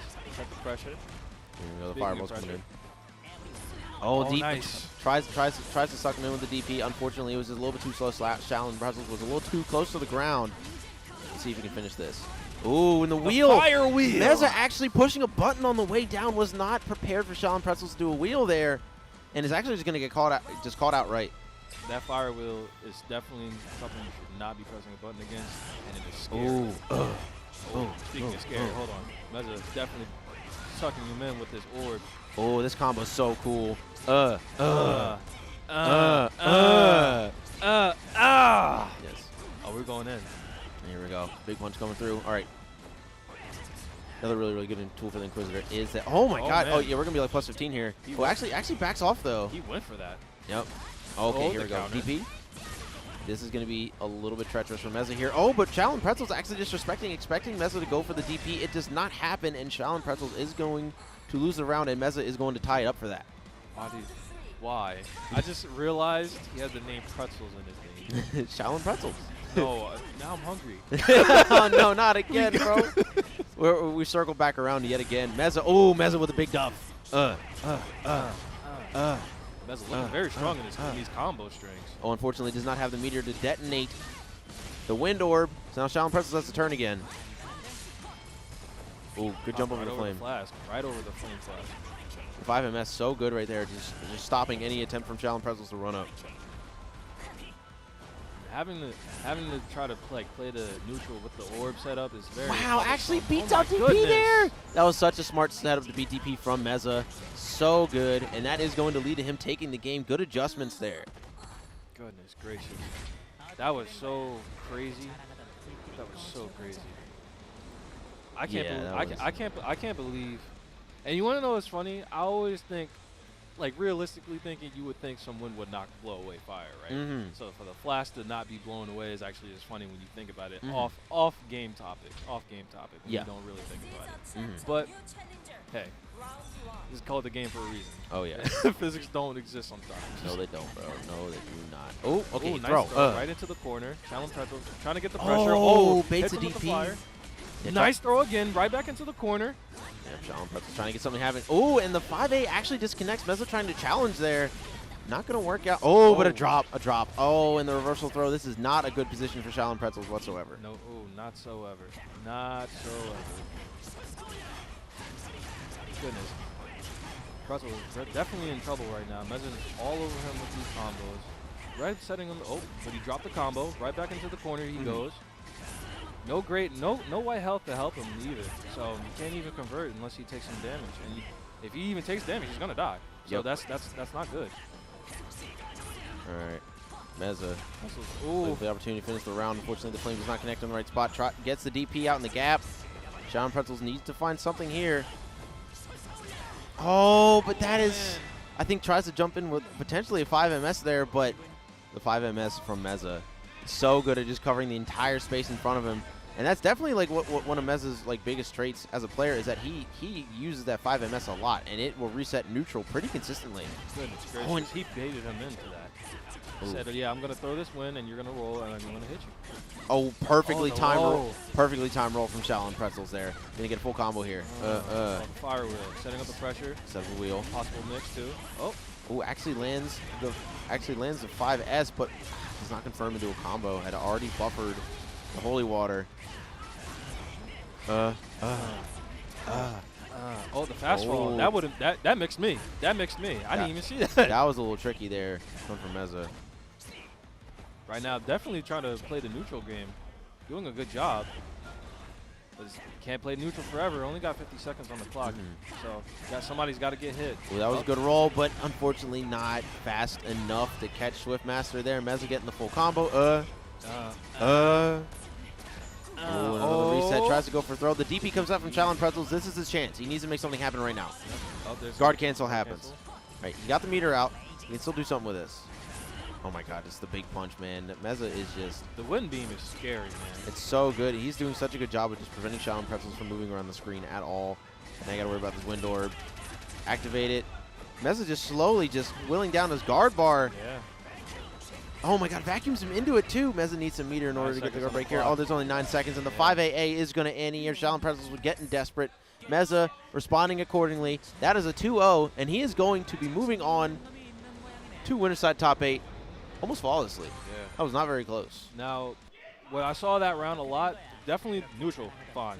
Good neutral from both of them. Now, in Meza's case, right, versus Shaolin Pretzels, he was using the time against him the whole time. Yes. He saw the tornado punches just going out full screen. He's like, hey, I'm going to push you back. I'm going to make sure that you don't get in. And even if you do get in, I'm going to make sure that you don't get exactly what you want to get off. Oh, yeah. And the problem was the entire time is that he's playing the time against him, making sure he can't get in. And once you can't get in, it's close game. Close game. Close game, and that's just how it is. That is just how it is indeed. I think that might have actually been our last winners qualifier. I think the only ones that are left now are the ones for losers bracket here, if I remember correctly. Because A2 is done. What do we got? Who we got sitting down? Oh, we got Jackal sitting down. Once again on the setup. Going up against... I'm not familiar with who that is. He's going to be going up against Sparrow. Oh. Sparrow. Okay. Jackal we saw on stream earlier a couple times, running that Lost Warrior. We have not seen Sparrow on stream yet. I'm personally unfamiliar with this player. I actually sat down with him just yesterday. Sparrow? Yeah, actually, we were playing Guilty Gear Strive, just talking. And he was like, yeah, I'm competing. I was like, oh, okay, cool. I hope I get to commentate over you playing. So, here we go. Here we go. There you go, boys. Yes, sir. This is how we make friends. Yes, sir. Yep. So, very excited how I haven't seen him play this. So, I'm curious, though, what's going to go on. Yeah. So, I don't know. I'm unsure who Sparrow plays in this game. I'm not familiar with the player. Jackal, obviously, rocking that Lost Warrior, as he has been throughout the entire tournament. I would not be shocked to see the same outcome yet again. I'm actually unsure that Jackal even plays other characters in this game. Who knows? Yeah, who knows? He's a man of mystery, and then normally men of mystery are the most intriguing. Man of mystery and nice sunglasses. Yes. Yeah, so this should be a pretty interesting set. This is losers top 8 qualifier here, ladies and gentlemen. We'll see if Jackal can make it happen or if he's going to be out at 9th. See who Sparrow plays and how good he is at this game. Like I said, I'm not familiar. There are a lot of hidden bosses that come out to tournaments like this. Yeah. They don't really enter on lines that much. Yeah, and you never know what they're capable of. Excuse me. You never know what they're capable of. I was just about to say that. That is Hitman. That's the first Hitman we've actually seen all day. Yeah. Shockingly. You'd expect to see a lot more, but I guess not this time. We're in there. You want to know one thing I'm curious about? How old is Hitman? he's already got like the gray age hair. Is he that stressed? I mean, he might be. I mean, he's a hitman. It's true. He's a pretty stressful profession. The stress comes with that profession. Yes, sir. My goodness. And troubleshooter. We haven't seen any troubleshooters. We haven't seen any troubleshooter today. Yeah, that's true. No troubleshooters, no Dragon Knights. Who else we haven't seen? We've only seen one grappler. We haven't seen we haven't seen any berserkers. Berserker. Isn't that weird? Yeah, that is a little weird, isn't it? No berserkers here? No berserkers. I don't know, man. Something fishy going on here. Something fishy going on here, bro. What's going on here? This is a DNF tournament with no berserkers? Where everybody at, dog? So what's going on here, man? Yeah. We found out everyone getting differently optimal with the different characters that they're playing as. So that's beautiful to see. Yep. All right. It's looking like we're getting just about ready to start here. Having to wrap up and do whatever they're taking care of. Probably just a quick button fix. Yep. See if they're both ready, Yeah. timing. Oh, yeah, of course. But yeah. I'm ready to see this set, man. So ready to see this set. Oh, I think we're getting started. Here we go. Speaking Bam. of which, Ba-bam. Game number 1, Lost Warrior Hitman. Now, Hitman gives everybody trouble in this game, right? oh yeah, I think Lost Warrior can definitely do it, though. Like, he's definitely, like, I don't think there's anything, like, specifically bad about Lost Warrior, like, of running up against Hitman that Hitman doesn't already do to other characters. So, I don't think this matchup will be too terrible. Like, obviously, you have the 10-frame button problem that plagues Lost Warrior, but, oh, here we go. Good damage to start here. first rune already set up to him. Second rune, third.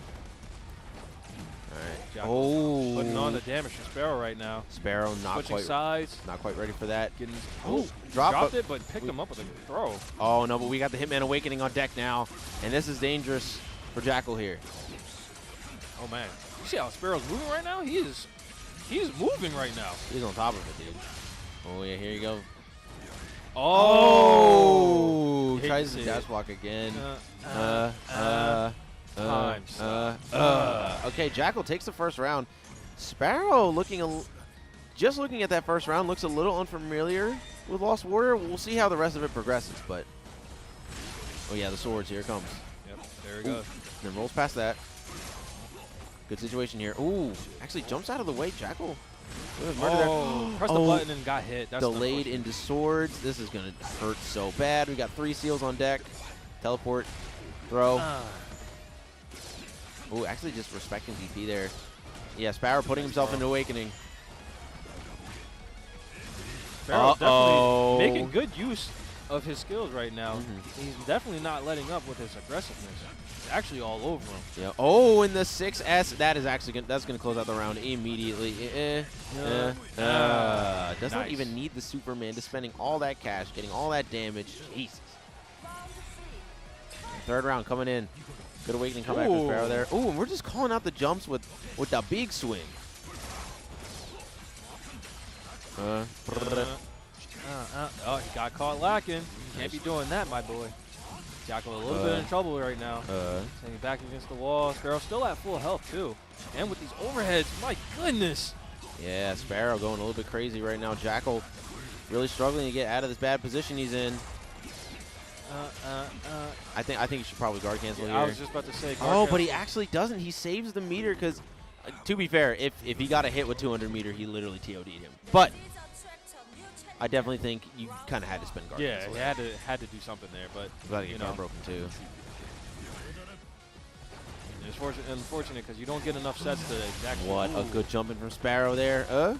Don't get enough sets to learn how your opponent really plays. So you just got so little time to do so much. Yep. You know, it's especially difficult against a character like Hitman, who's just going to be running your fade the whole time. Yeah. Oh, great backdash from Jackal, and not going to be able to combo though. My goodness. Oh, nice catch from Jackal. Man. It's going to be big damage. Probably going to get up to 4 seals here. Not quite going to be able to finish. But catches the mash, and yeah, there's the freeze. Time stone. Time stone. Reality stone. Reality stone. Reality stone. Time stone. Whip ball. Here we go. Little fireballs. Big blades. Oh, man. They were air projectiles like this is Kuma or something. Hey, man, maybe it is. Ooh. Ooh. Back into the corner.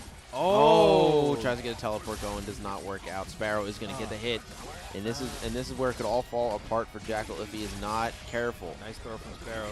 Wow, tried to air that, did not quite work out. Big swing, got to be careful of that. Block swords.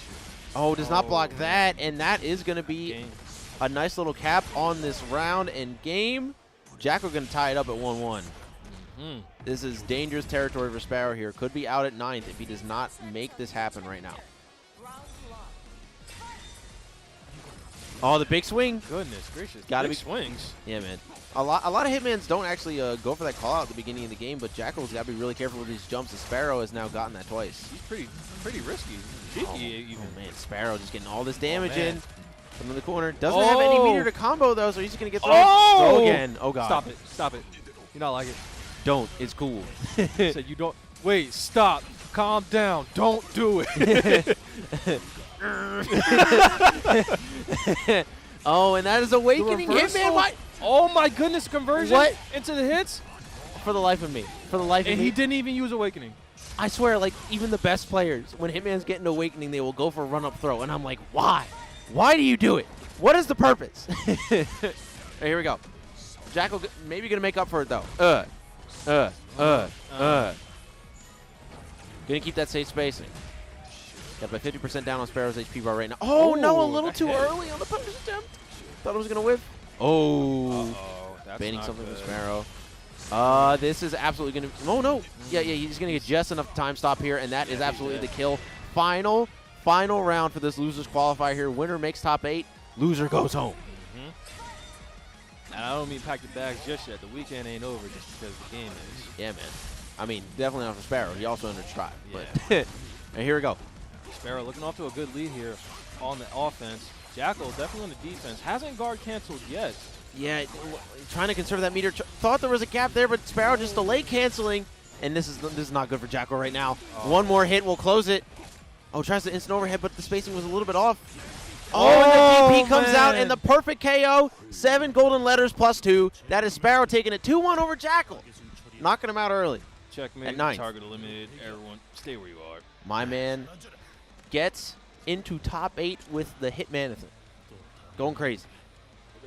Sparrow was looking nice from the get-go. His offense was definitely good. His block streams were nice, and he let up. He was able to well pace himself. Actually, Yes. let me say that he was able to well pace himself through the set, through the matches. And Jackal, unfortunately, when he was taking the pressure, didn't guard cancel ever. Yeah, he never did. Didn't take the chance. He was really trying to hold on to that meter because he knew if he got that hit with that much meter, he'd do so much damage. So in his mind, it was worth it.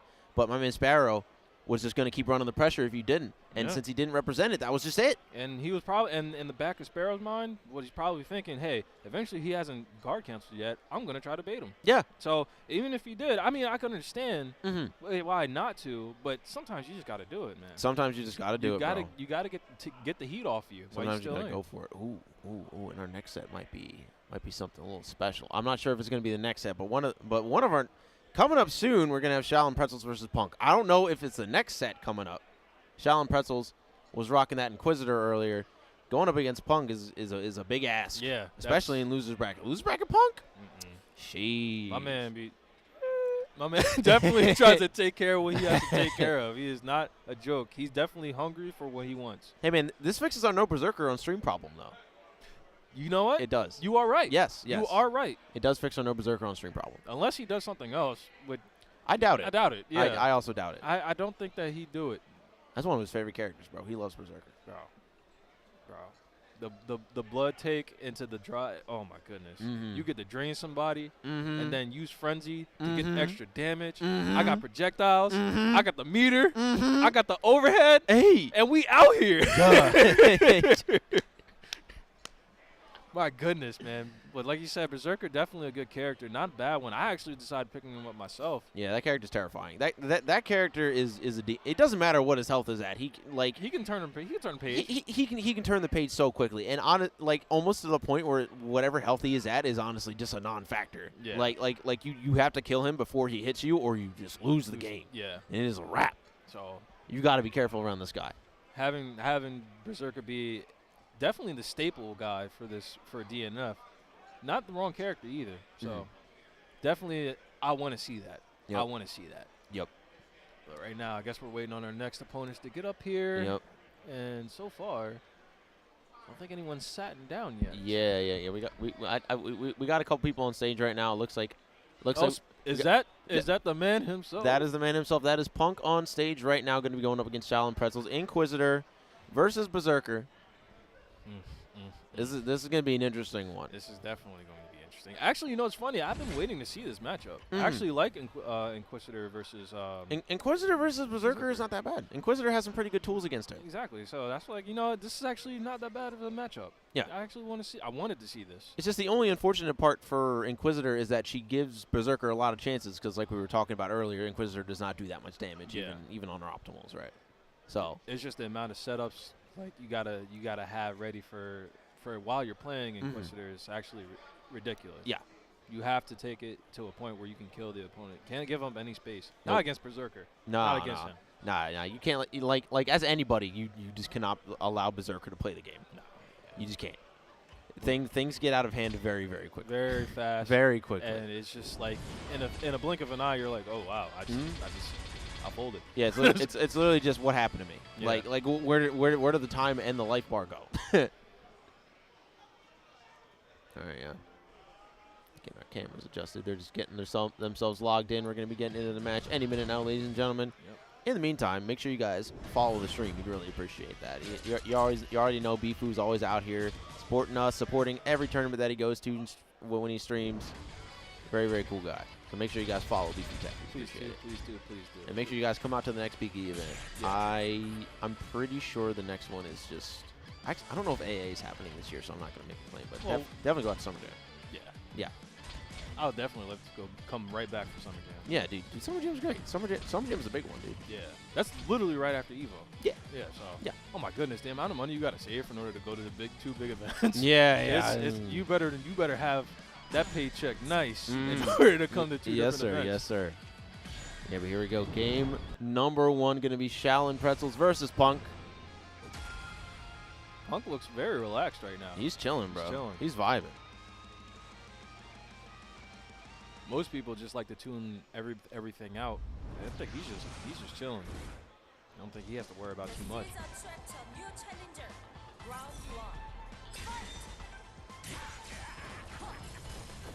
All right. Off to a start. Punk definitely going with the low slash into the projectile. This is already dangerous for Shaolin Pretzels. The guard bar is already so low. Oh, and actually just gonna get tagged there. Set up for the projectile.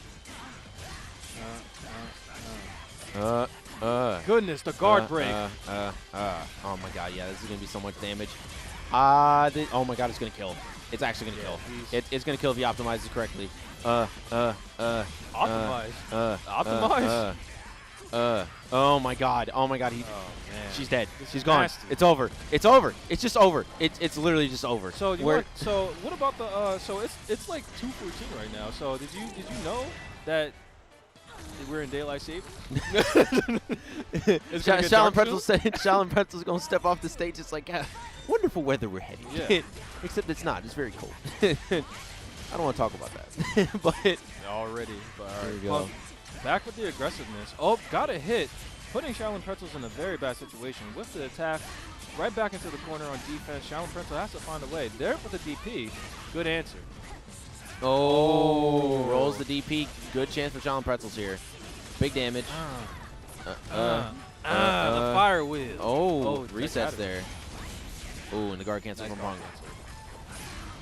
My man jumped over the fire like a Spartan. Yes, sir. Ooh, big combo coming in here. This is absolutely going to be a wrap on the life bar here. And yeah, that's it. Oh my god. Punk is not playing out here. Not playing around at all, and this damage is not playing either, as that is just 2 rounds taken from a combo that did at least 50%. Goodness gracious. Jesus, this character is crazy. 2-toucher. We will overwrite older replays. Yeah. Screw the older replays.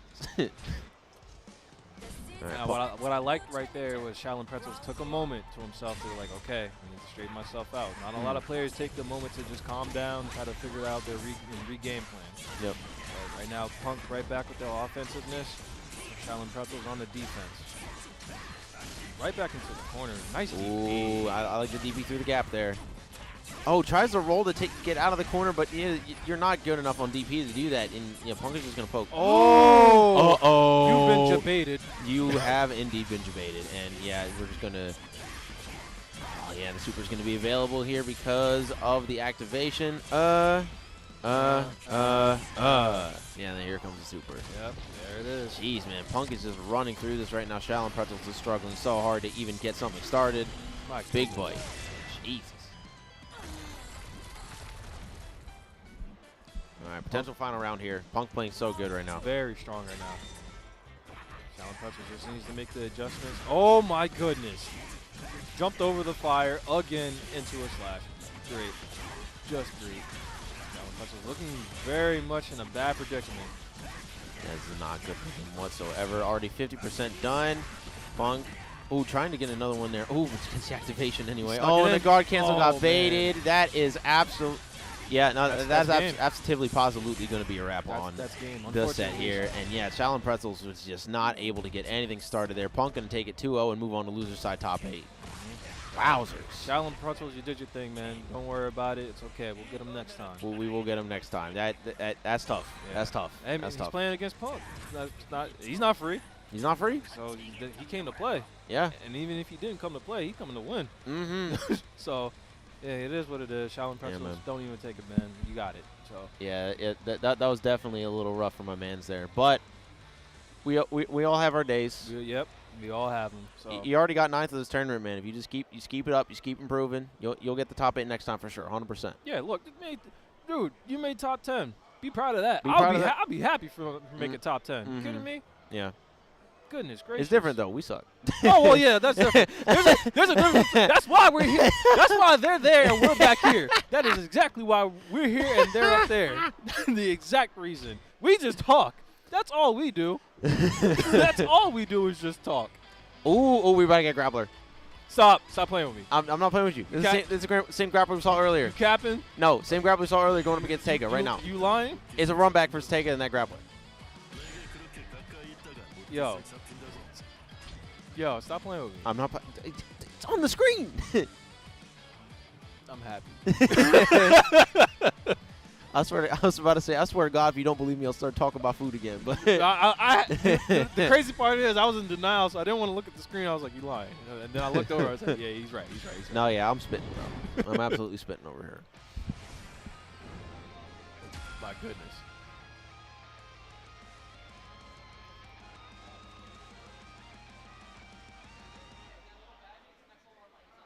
Alrighty, game number 1 coming up. I believe we're just going to game number 1. I believe we're not getting a button check.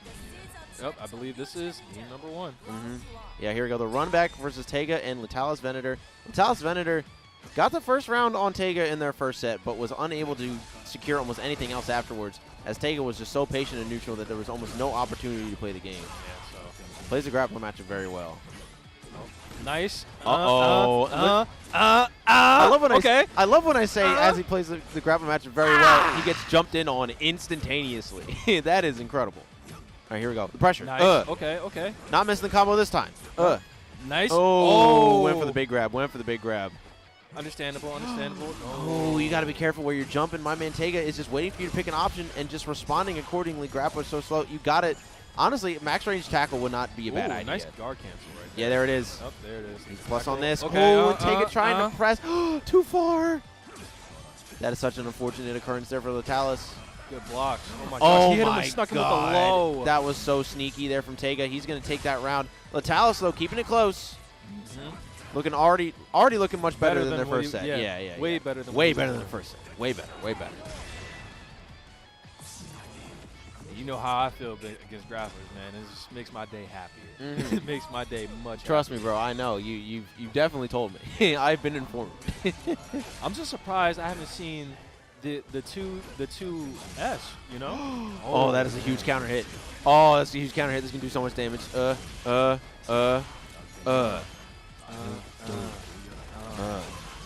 But yeah, I'm very surprised I haven't seen, especially if we're playing against Grappler, because the charge 2S armored, and then if you can, do 5 MS right after. So I'm just surprised he hasn't tried it. But hey, maybe he's just more focused on trying to do other things besides that. Oh, over! That was so tricky. That was so tricky. Oh, no, not another 7+2, man. Latalis, don't let it happen again. Don't let it happen again. Please, Latalis.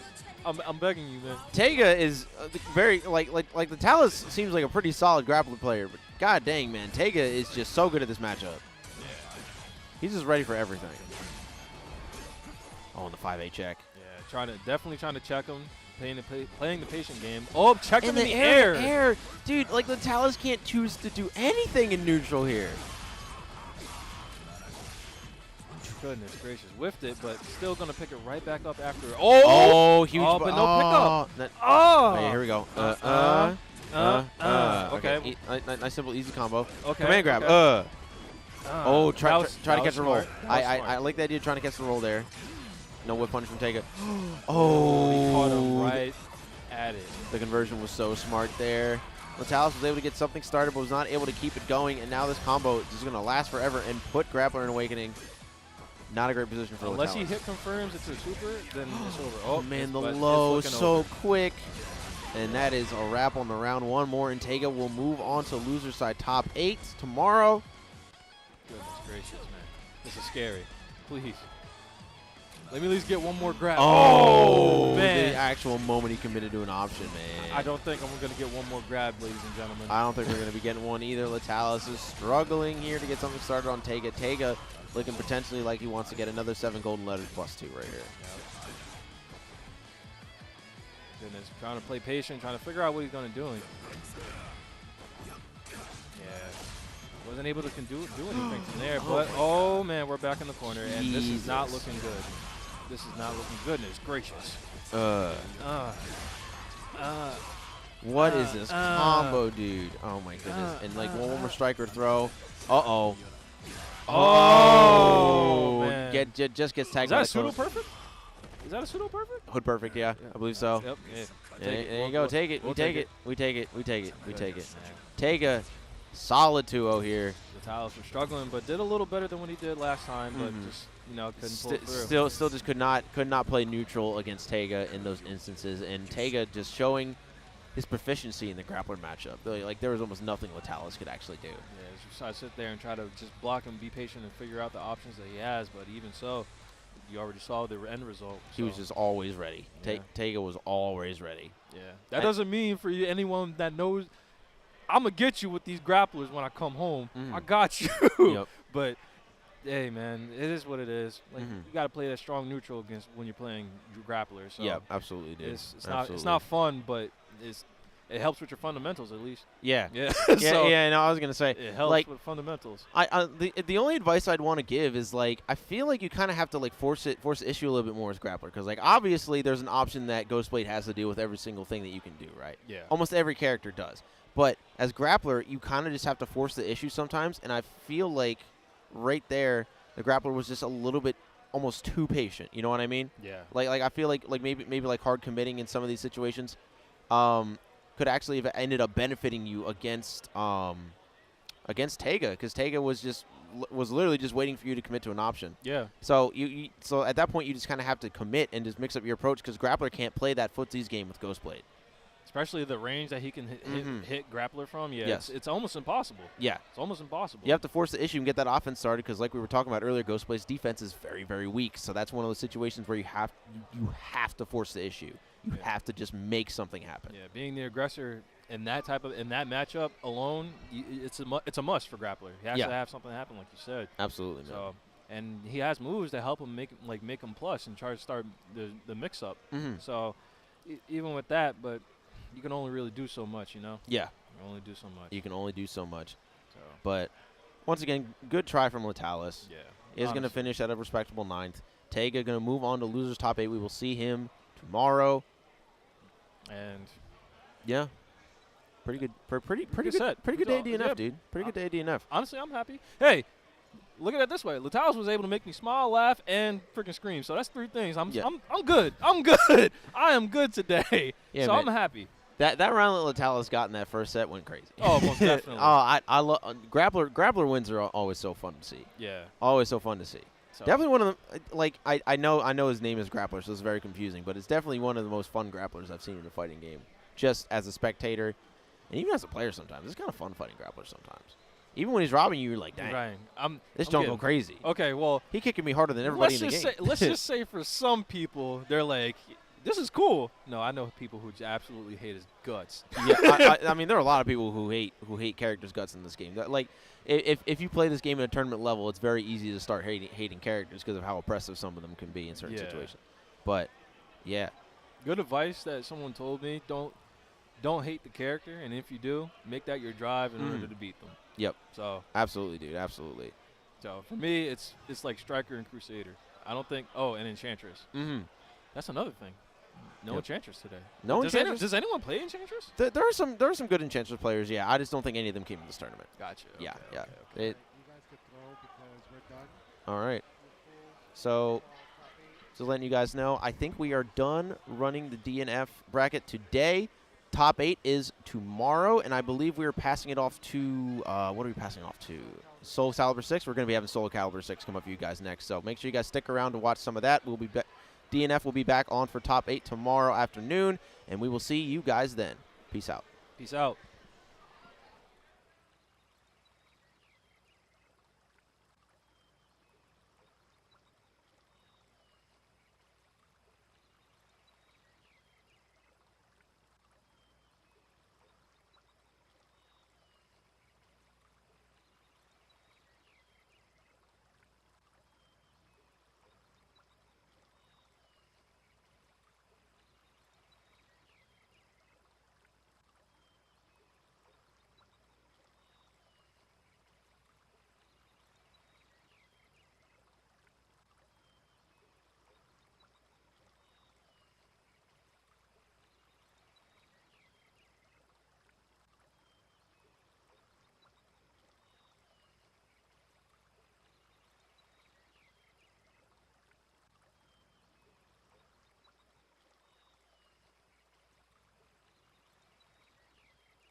Soul Calibur 6.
Welcome to the stage of history retold.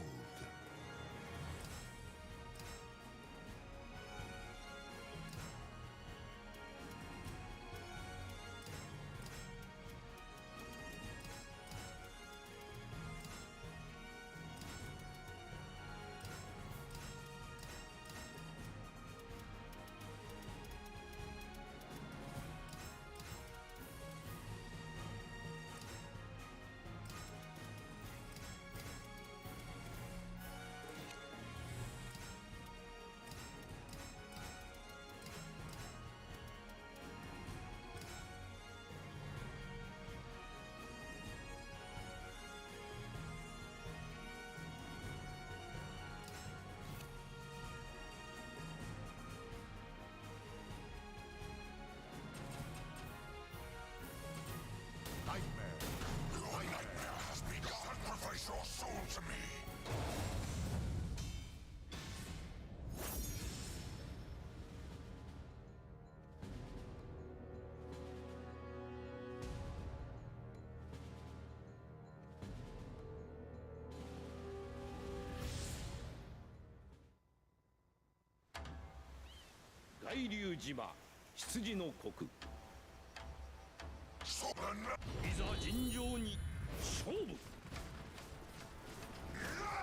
Relinquish!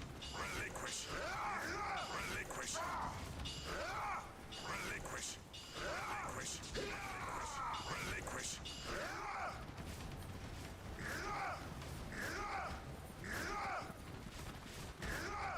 Relinquish! Relinquish!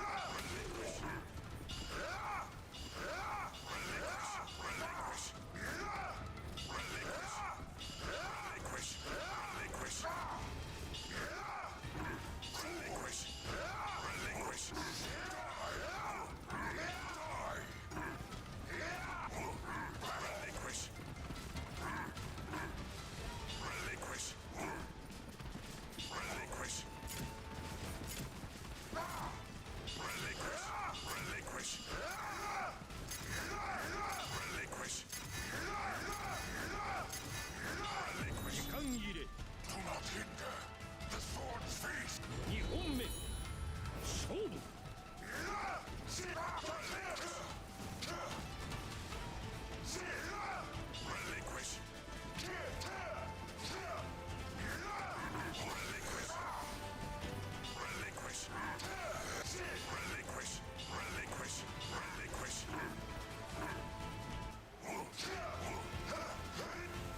Hello, everybody. Welcome to the Soul Calibur 6 bracket today. We are going, this is the pool section of the 2 o'clock block, which is, you know, a little bit inaccurate, but we're here. We're here, and that's what matters. It's a fighting game tournament. You guys know how this is. Also, hello, my name is JJJ. Indeed, If the one you and didn't only. know who I am, what are you doing here?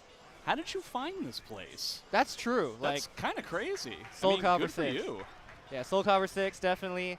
You know, I heard that we have we are tied for the second highest amount of entrants. That's what I heard. I did not corroborate that, so I apologize if I'm lying. But if I'm lying, hey, you know, we're all just having fun here. This is Soul Calibur 6. We're going to be starting off relatively soon. We have so many people here. I should probably mention, NEC, especially with Big E, for as long as I've been in the community, which is like 30, 40,000 years at this point, he has always been one of the biggest champions of the game. And so I'll probably bookend our commentary with just saying a special shout-outs to Big E for helping out with a pretty small game and helping us out with continuing to get our gameplay out there. It really means a lot to me, and I know it means a lot to everybody else. So. Right, especially we had Soul Calibur 5 yesterday. Yeah, that was crazy. He planned on having Soul Calibur 5, a game that is 10 years old. It was going to get time on a stream. Now, that didn't end up panning out, but it was going to happen. We were on the big screen. It was just me and like 6 other guys hanging around. I entered. It was great. It was crazy, yeah. It was so much fun. It was so campy. It was just like this small, like, you know, how fighting games like used to be. Right. Before all the big money came in. You know, those big fighting game community, gigantic amounts of money that we get. Oh my God! Thank God we're getting paid thousands of dollars an hour to do commentary for Soul Calibur 6. I can't wait to pull out in my commentary Lambo. You know, a commentary Lambo, but enough talk. Have at you. We are going to get Stellar and Vesper here. Wow, look how close those cameras are. Yeah, that's a very close-up camera. That's some pretty tough stuff. You get to You really need to make sure that you got your skin complexion game like on point. But I assume this is going to be a Nightmare mirror. It's not very often that we end up seeing a mirror. At this point, you know, normally when one fights Nightmare, the main thing that you have to think of is which moves do you have that beat armor. Right. But I imagine Nightmare does not have a hard time beating armor, seeing as how it is a damage threshold, and most of the stuff he does a lot of damage. Yeah, especially with the main tool, AGA, right? It's like about 40 damage. And definitely this is going to be a high-octane, big reads, big, heavy-hitting kind of set that we're going to see. Yeah, now, we ended up getting Huang stage, so one of the main things that we know about Nightmare, I mean, you want to talk about hard hitting, he definitely does a lot of damage, but he's also one of the best when it comes to ring out. So it looks like somebody didn't realize what we were doing because it was a mirror match. Oh Vesper my almost goodness. coming very close to, also I very much appreciate on the overlay saying which color is which player, so that certainly makes things a lot easier. Going for that crouch grab, not necessarily finding purchase, but one thing that I did want to mention at the very beginning is that normally we're talking about a character that is immensely strong when it comes to ring outs, but this is one of the hardest stages to get ring outs on, short of obviously all wall stages. So, it's so I guess big. it's not really something that we're going to be seeing all that often, but we'll see. Yeah, definitely there's a lot of opportunities. I know Nightmare's wall damage isn't the greatest either, but there are a little bit of walls that's going out. And oh my gosh, look at that hard call out we see right here going in. Great backstep. Fantastic backsteps from both players. I feel like, you know, if they want to, it's definitely the kind of gameplay that we can see a little bit more often. It looks like Stellar ended up putting himself in the corner, so he couldn't necessarily utilize that backdash. But a lot of, let me do a save move. Ooh, with that hell of a read on the AGA. It looks like Vesper's going in with the hard reads, kind of what you were talking about before. Right, and you get so much damage off of it. He does have some decent tech crouch call-out moves, not really in the neutral game. Oh man, gets hit with the online stuff. Unfortunate by Stellar. He could have potentially not just ducked there for the seal below, but also potentially sidestepped it where he would have gotten hit, but it wouldn't have rung him out. So that's unfortunate. Right. I mean, if it works offline, is it truly online? Yeah. It still is. I feel comfortable saying that. All right. I respect the play. One thing we didn't talk about is the fact that this character is probably one of the best in the game at gaining meter as well, but we haven't really seen them using a lot of meter. I feel like either Stellar or Vesper in this position could be a lot more frivolous with their bar, seeing as how they can immediately gain it back pretty quickly. Right, and they're constantly like recycling Terror Charge as well, like so they have that Soul Charge-esque kind of like kit ready to go when they have to. Yeah, it doesn't. I guess one of the main things that you get in Nightmare Soul Charge is that your ring out capabilities get a lot bigger. Again, maybe not necessarily all that important on this stage specifically. Vesper is the first person to pop the Soul Charge. We'll see if he gets any momentum out of it. It looks like Stellar is just completely taking it down. Yeah, Well, no, but look then at he gets that hit damage once. right there. Boom. Doesn't fall for the tech trap. Nice stuff. You would expect a Nightmare player to know not to tech there. Right. All right, Does we he got spin the bar? Oh, He and does. yeah, Okay. that's gonna close I it can out. respect it. So he's going to be coming into the last round with 1 bar down, but Nightmare can potentially make this a little bit easier. I would think that if I'm in Vesper's situation, you would want to Soul Charge kind of immediately to potentially make Stellar Soul Charge immediately, and then Right. you have And like the burn the meter meter, advantage yeah. later on. Right, but especially in like a Nightmare mirror, the Soul Charge getting popped is like, oh, I have Terror Charge too, right? Yeah, so yeah, yeah. I there's see what like you that mean, kind of yeah. nuance. All right, the mileage Vesper's trying to get is so far so good. You got a mix-up situation right See, now. this is the thing, is that there's a chance that Vesper isn't going to get to use his second bar. He's basically dead to 1 hit. Both players have Terror Charge right now. This could go either way. Oh, fantastic yeah, step. He does not respect the 3AA, seeing as how, you know, more often than not, people who are not necessarily accustomed to Nightmare all that much are going to respect that 3AA, despite the fact that it's launcher punchable even by Nightmare, right? Right. And so most people who are accustomed to playing against Nightmare or play Nightmare themselves feel much more comfortable challenging 3A on block. Right. They don't respect that And string. certain characters have really good block punish, like lethal hits or just in general good block punish. So I guess like especially in the Nightmare mirror, it's like, oh, okay, I guess I could get an AGA or like I don't really have to respect it or something like that. So yeah, that was really good on. I think Stellar took that, right? Yeah, it was a good challenge. It was a good challenge on Stellar's part. We're going to go to a stage that will definitely have a variety of ring out opportunities. It's small enough to where even when you don't think a ring out has the potential of happening, it definitely does with a character like this. Right. Don't know if we're going to see more of those heavy reads from Vesper that came very close to giving him his first win, where he was like calling out a lot of those AGAs with some pretty heavy tech crouches. Stellar was attempting it too, it just wasn't working as often. Ooh, that Great wasn't tech good. to get out of it, but he still has to, you know, well, never mind. The AGA is going to Yep, backhand him back to Wednesday, you know. Vesper definitely seems to be playing this a little bit slower, trying to play it a little bit more compact. I can agree with it. Stellar seems to be trying to match that kind of pace. I feel like overall is trying to go like a little bit slower. Right, yeah, we got like meaty mix-ups, like try to scare you into pressing something kind of game plan we see here from Vesper, but Stellar's trying to kind of keep it up, but as you should see, he's like almost he's an AGA away pretty much. Oh man, that was a fantastic move from Stellar, but he didn't actually get anything out of it. He's got a lot of work to do. Nightmare can certainly pull it off. The problem is that he also doesn't have a bar, and yeah, this is the thing. Vesper is going to be able to just do jump kicks, because frankly, even if you hard read the jump kick, you're not really going to get a whole hell of a lot. Right. Nightmare, one of the best, you know, Nightmare jump kick, probably one of the best of just finishing out a round. It has a certain level of evasion to it that makes it very awkward to punish. Right, and 3K, we can't forget about 3K. We saw Stellar try to use it to kind of keep that frame advantage, but, you know, Vesper closing it out once again. All right, the Terror Charge recycle comes in. We are going to see a little bit of a mix-up going on. Great duck from Vesper. Vesper is definitely handling this second game very, very handedly. Just a lot of very small moves, non-committal moves. AJA is potentially like a little bit of a commitment. Oh, he ends up spending a bar there. And by spending, I mean wasting. Yeah, okay. Oh, my Not gosh. the biggest deal in the world, but it can potentially have a certain mental effect on you. I mean, 2 bubblegum blasts is going to put him right back at that, Yeah, too. exactly, yeah. All right, he ends up catching the flapjack with the drill. Yeah, just kind of like, okay, now you're seeing like 3A on block into nothing. It Yeah. really seems like Vesper has been conditioned out of continuing the string. I understand why. Right, you don't want to Nice. risk Oh. it. He had to like forward tech in order to get the duck, and it just didn't provide him enough time. Oh, and that could be, no, I think Yeah, that's he hits it, the that's ground, it. yep. Yeah. Oh, this is a pretty big deal now. Vesper didn't get to spend his bar. Now, suddenly, the entire game plan that was working for Vesper is no longer working out. It's definitely a testament to a good player to be able to, within the same game, take a strategy that that was working for your opponent entirely is now not working for them at all. So Right. it's not easy to do. He's getting all these jump A's. I can't imagine that's what he wants.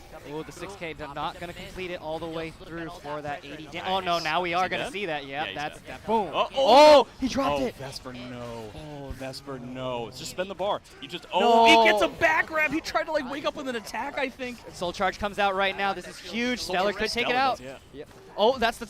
Just one more. Okay, so they're effectively dead to one hit. It's just that one hit for Vesper Okay, can two. be almost anything. Yeah, the jump kick. Oh, and the Okay, 2K. Stellar ends up bringing it all the way back. Fantastic stuff on Stellar's part, keeping it cool, calm, and collected. When what was really getting his goat at the beginning of the second game was really that kind of like non-committal, kind of chess mid-range kind of match, where it's just like, let me do a non-committal move on block or on hit, like 2A on hit, AGA on block, stuff like that, that is then going to be incorporated with a sidestep or a backstep. It kind of makes it very difficult to try and wrangle Nightmare into a bad position. And, I'm surprised that Stellar was able to bring it. I really feel like it was just like a handful of input errors with those jump A's and you know, getting that one back grab and like the soul charge getting lost. A lot of that kind of stuff potentially had an effect on what Vesper felt like the game, whether the game plan was still effective. It's kind of unfortunate because it was being effective. It's just, you know, with Nightmare, you never know what's going to happen. Right, yeah, it's definitely a matchup that could, you know, flip at the thing. Something just goes wrong, and boom, you're already dead. And it's funny, we really didn't see any ring outs. We didn't see any ring outs. We didn't see any wall combos at all. So it was just traditional Nightmare levels of damage, which is still very swingy. Oh, yeah. Just not as swingy as we can typically see. We also didn't see like any guards. Nobody was blocking. So I guess it didn't really come Not out. in my Soul Calibur game, blocking ain't no way. Yeah, but I do really like the adaptation of Stellar, especially in Game 2. We both thought Vesper had it down. Yeah, I thought it was going to go one-on-one. He really seemed to have like a very solid handle on it. Just didn't pan out. Yeah, I wasn't able to close it out. I'm not 100% sure who else is in the bracket, but we have kind of a slew. Kind of what I was talking about before with the whole like Big E thing. Is the fact that NEC, for the most part, that's really more the tournament to go to in the States. When it comes to Soul Calibur, like Evo is, I still tend to consider Evo to be predominantly a 2D fighter tournament. Yeah. And I know that's not entirely fair. I know there are 3D games that go there, but like at least for Soul Calibur, NEC has always kind of been bigger than Evo, short of like the first year when the game gets released, where it becomes like the biggest tournament. But after that, NEC is really the tournament to go to. Yeah. Actually, this Evo, I mean, this Evo was the return of like post-COVID Evo. Oh my god, we actually did get a pretty good amount of going in for the anti-air. Another beautiful entrance, and yeah, no, Evo was great. Look at that punish as well. Umbreon coming in, say goodbye to those. That was so much fun. I mean, that was such like a silly tournament, which is exactly what I would hope for. Looks like Stellar's going to have to play back-to-back matches, so he's already coming back up for this. Stellar versus Omega XCN. I could have sworn both of these players got top 8s at Summer Jam. This is Taki versus Nightmare, so we're talking about basically the polar opposite of Nightmare. Yeah, we're talking about the fastest character versus the slowest character. Probably a significantly safer character in Taki, especially against Nightmare. There's a variety of places that you're not necessarily going to be able to punish anything, but Nightmare's going to have the range, Nightmare's going to have the damage, Nightmare's going to have the ring outs, so a lot of that stuff not necessarily going in Taki's favor. Taki does have a pretty decent pressure stance. We got possession. No crits! You can't forget about that. To follow up like that because you have the debuff from the Umbreon. That is so smart from you. We have the oh my goodness, pretty decently safe like Stalker mix-up. Trying to open up that shield, but he pops burst. Sure Pinch it. No! What are you doing? What are you doing? Really needs to be. From what I understand, Oreo was the Stalker he B, was far that's too definitely deep gonna in another beat out dimension armor with like these reads. Enough said. He tried to read him a little bit. The other thing that we have to mention is that like there's a pretty good chance that Omega gets to just fling 3B with that at burst attack all day, man. and there's not a whole hell of a lot that he can do about it. He's not going to be able to catch Taki quick enough. Now we end up getting like another universe, oh, this might be a execution check. Yeah, execution check, yeah. This is always, so I always have to mention, anybody who is going to go to a tournament, whenever you have we're in the universe where you're clearly doing a button check, if you're dealing with somebody who is playing a high execution character, we have AGA on Nightmare side, we have A6 Just Frame on Taki side, and Meki. So whenever you're dealing with somebody who is high execution, do not let them do what they're doing right now. Yeah, don't let them This is supposed to be a button check, not an execution check. So make sure that they have the buttons, but if they're doing the same move 5 times in a row, pause the game. Pause the game and look at them and be like, you're ready to go, right? Because you clearly just did the same move 5 times in a row. You know that that's your A button. Stop that mess. Yeah. Take it from somebody who has been playing against woes for 15 years. He will always, there are people who will just like straight up just like, I'm going to keep checking my execution until somebody stops me. So I stop them immediately because I am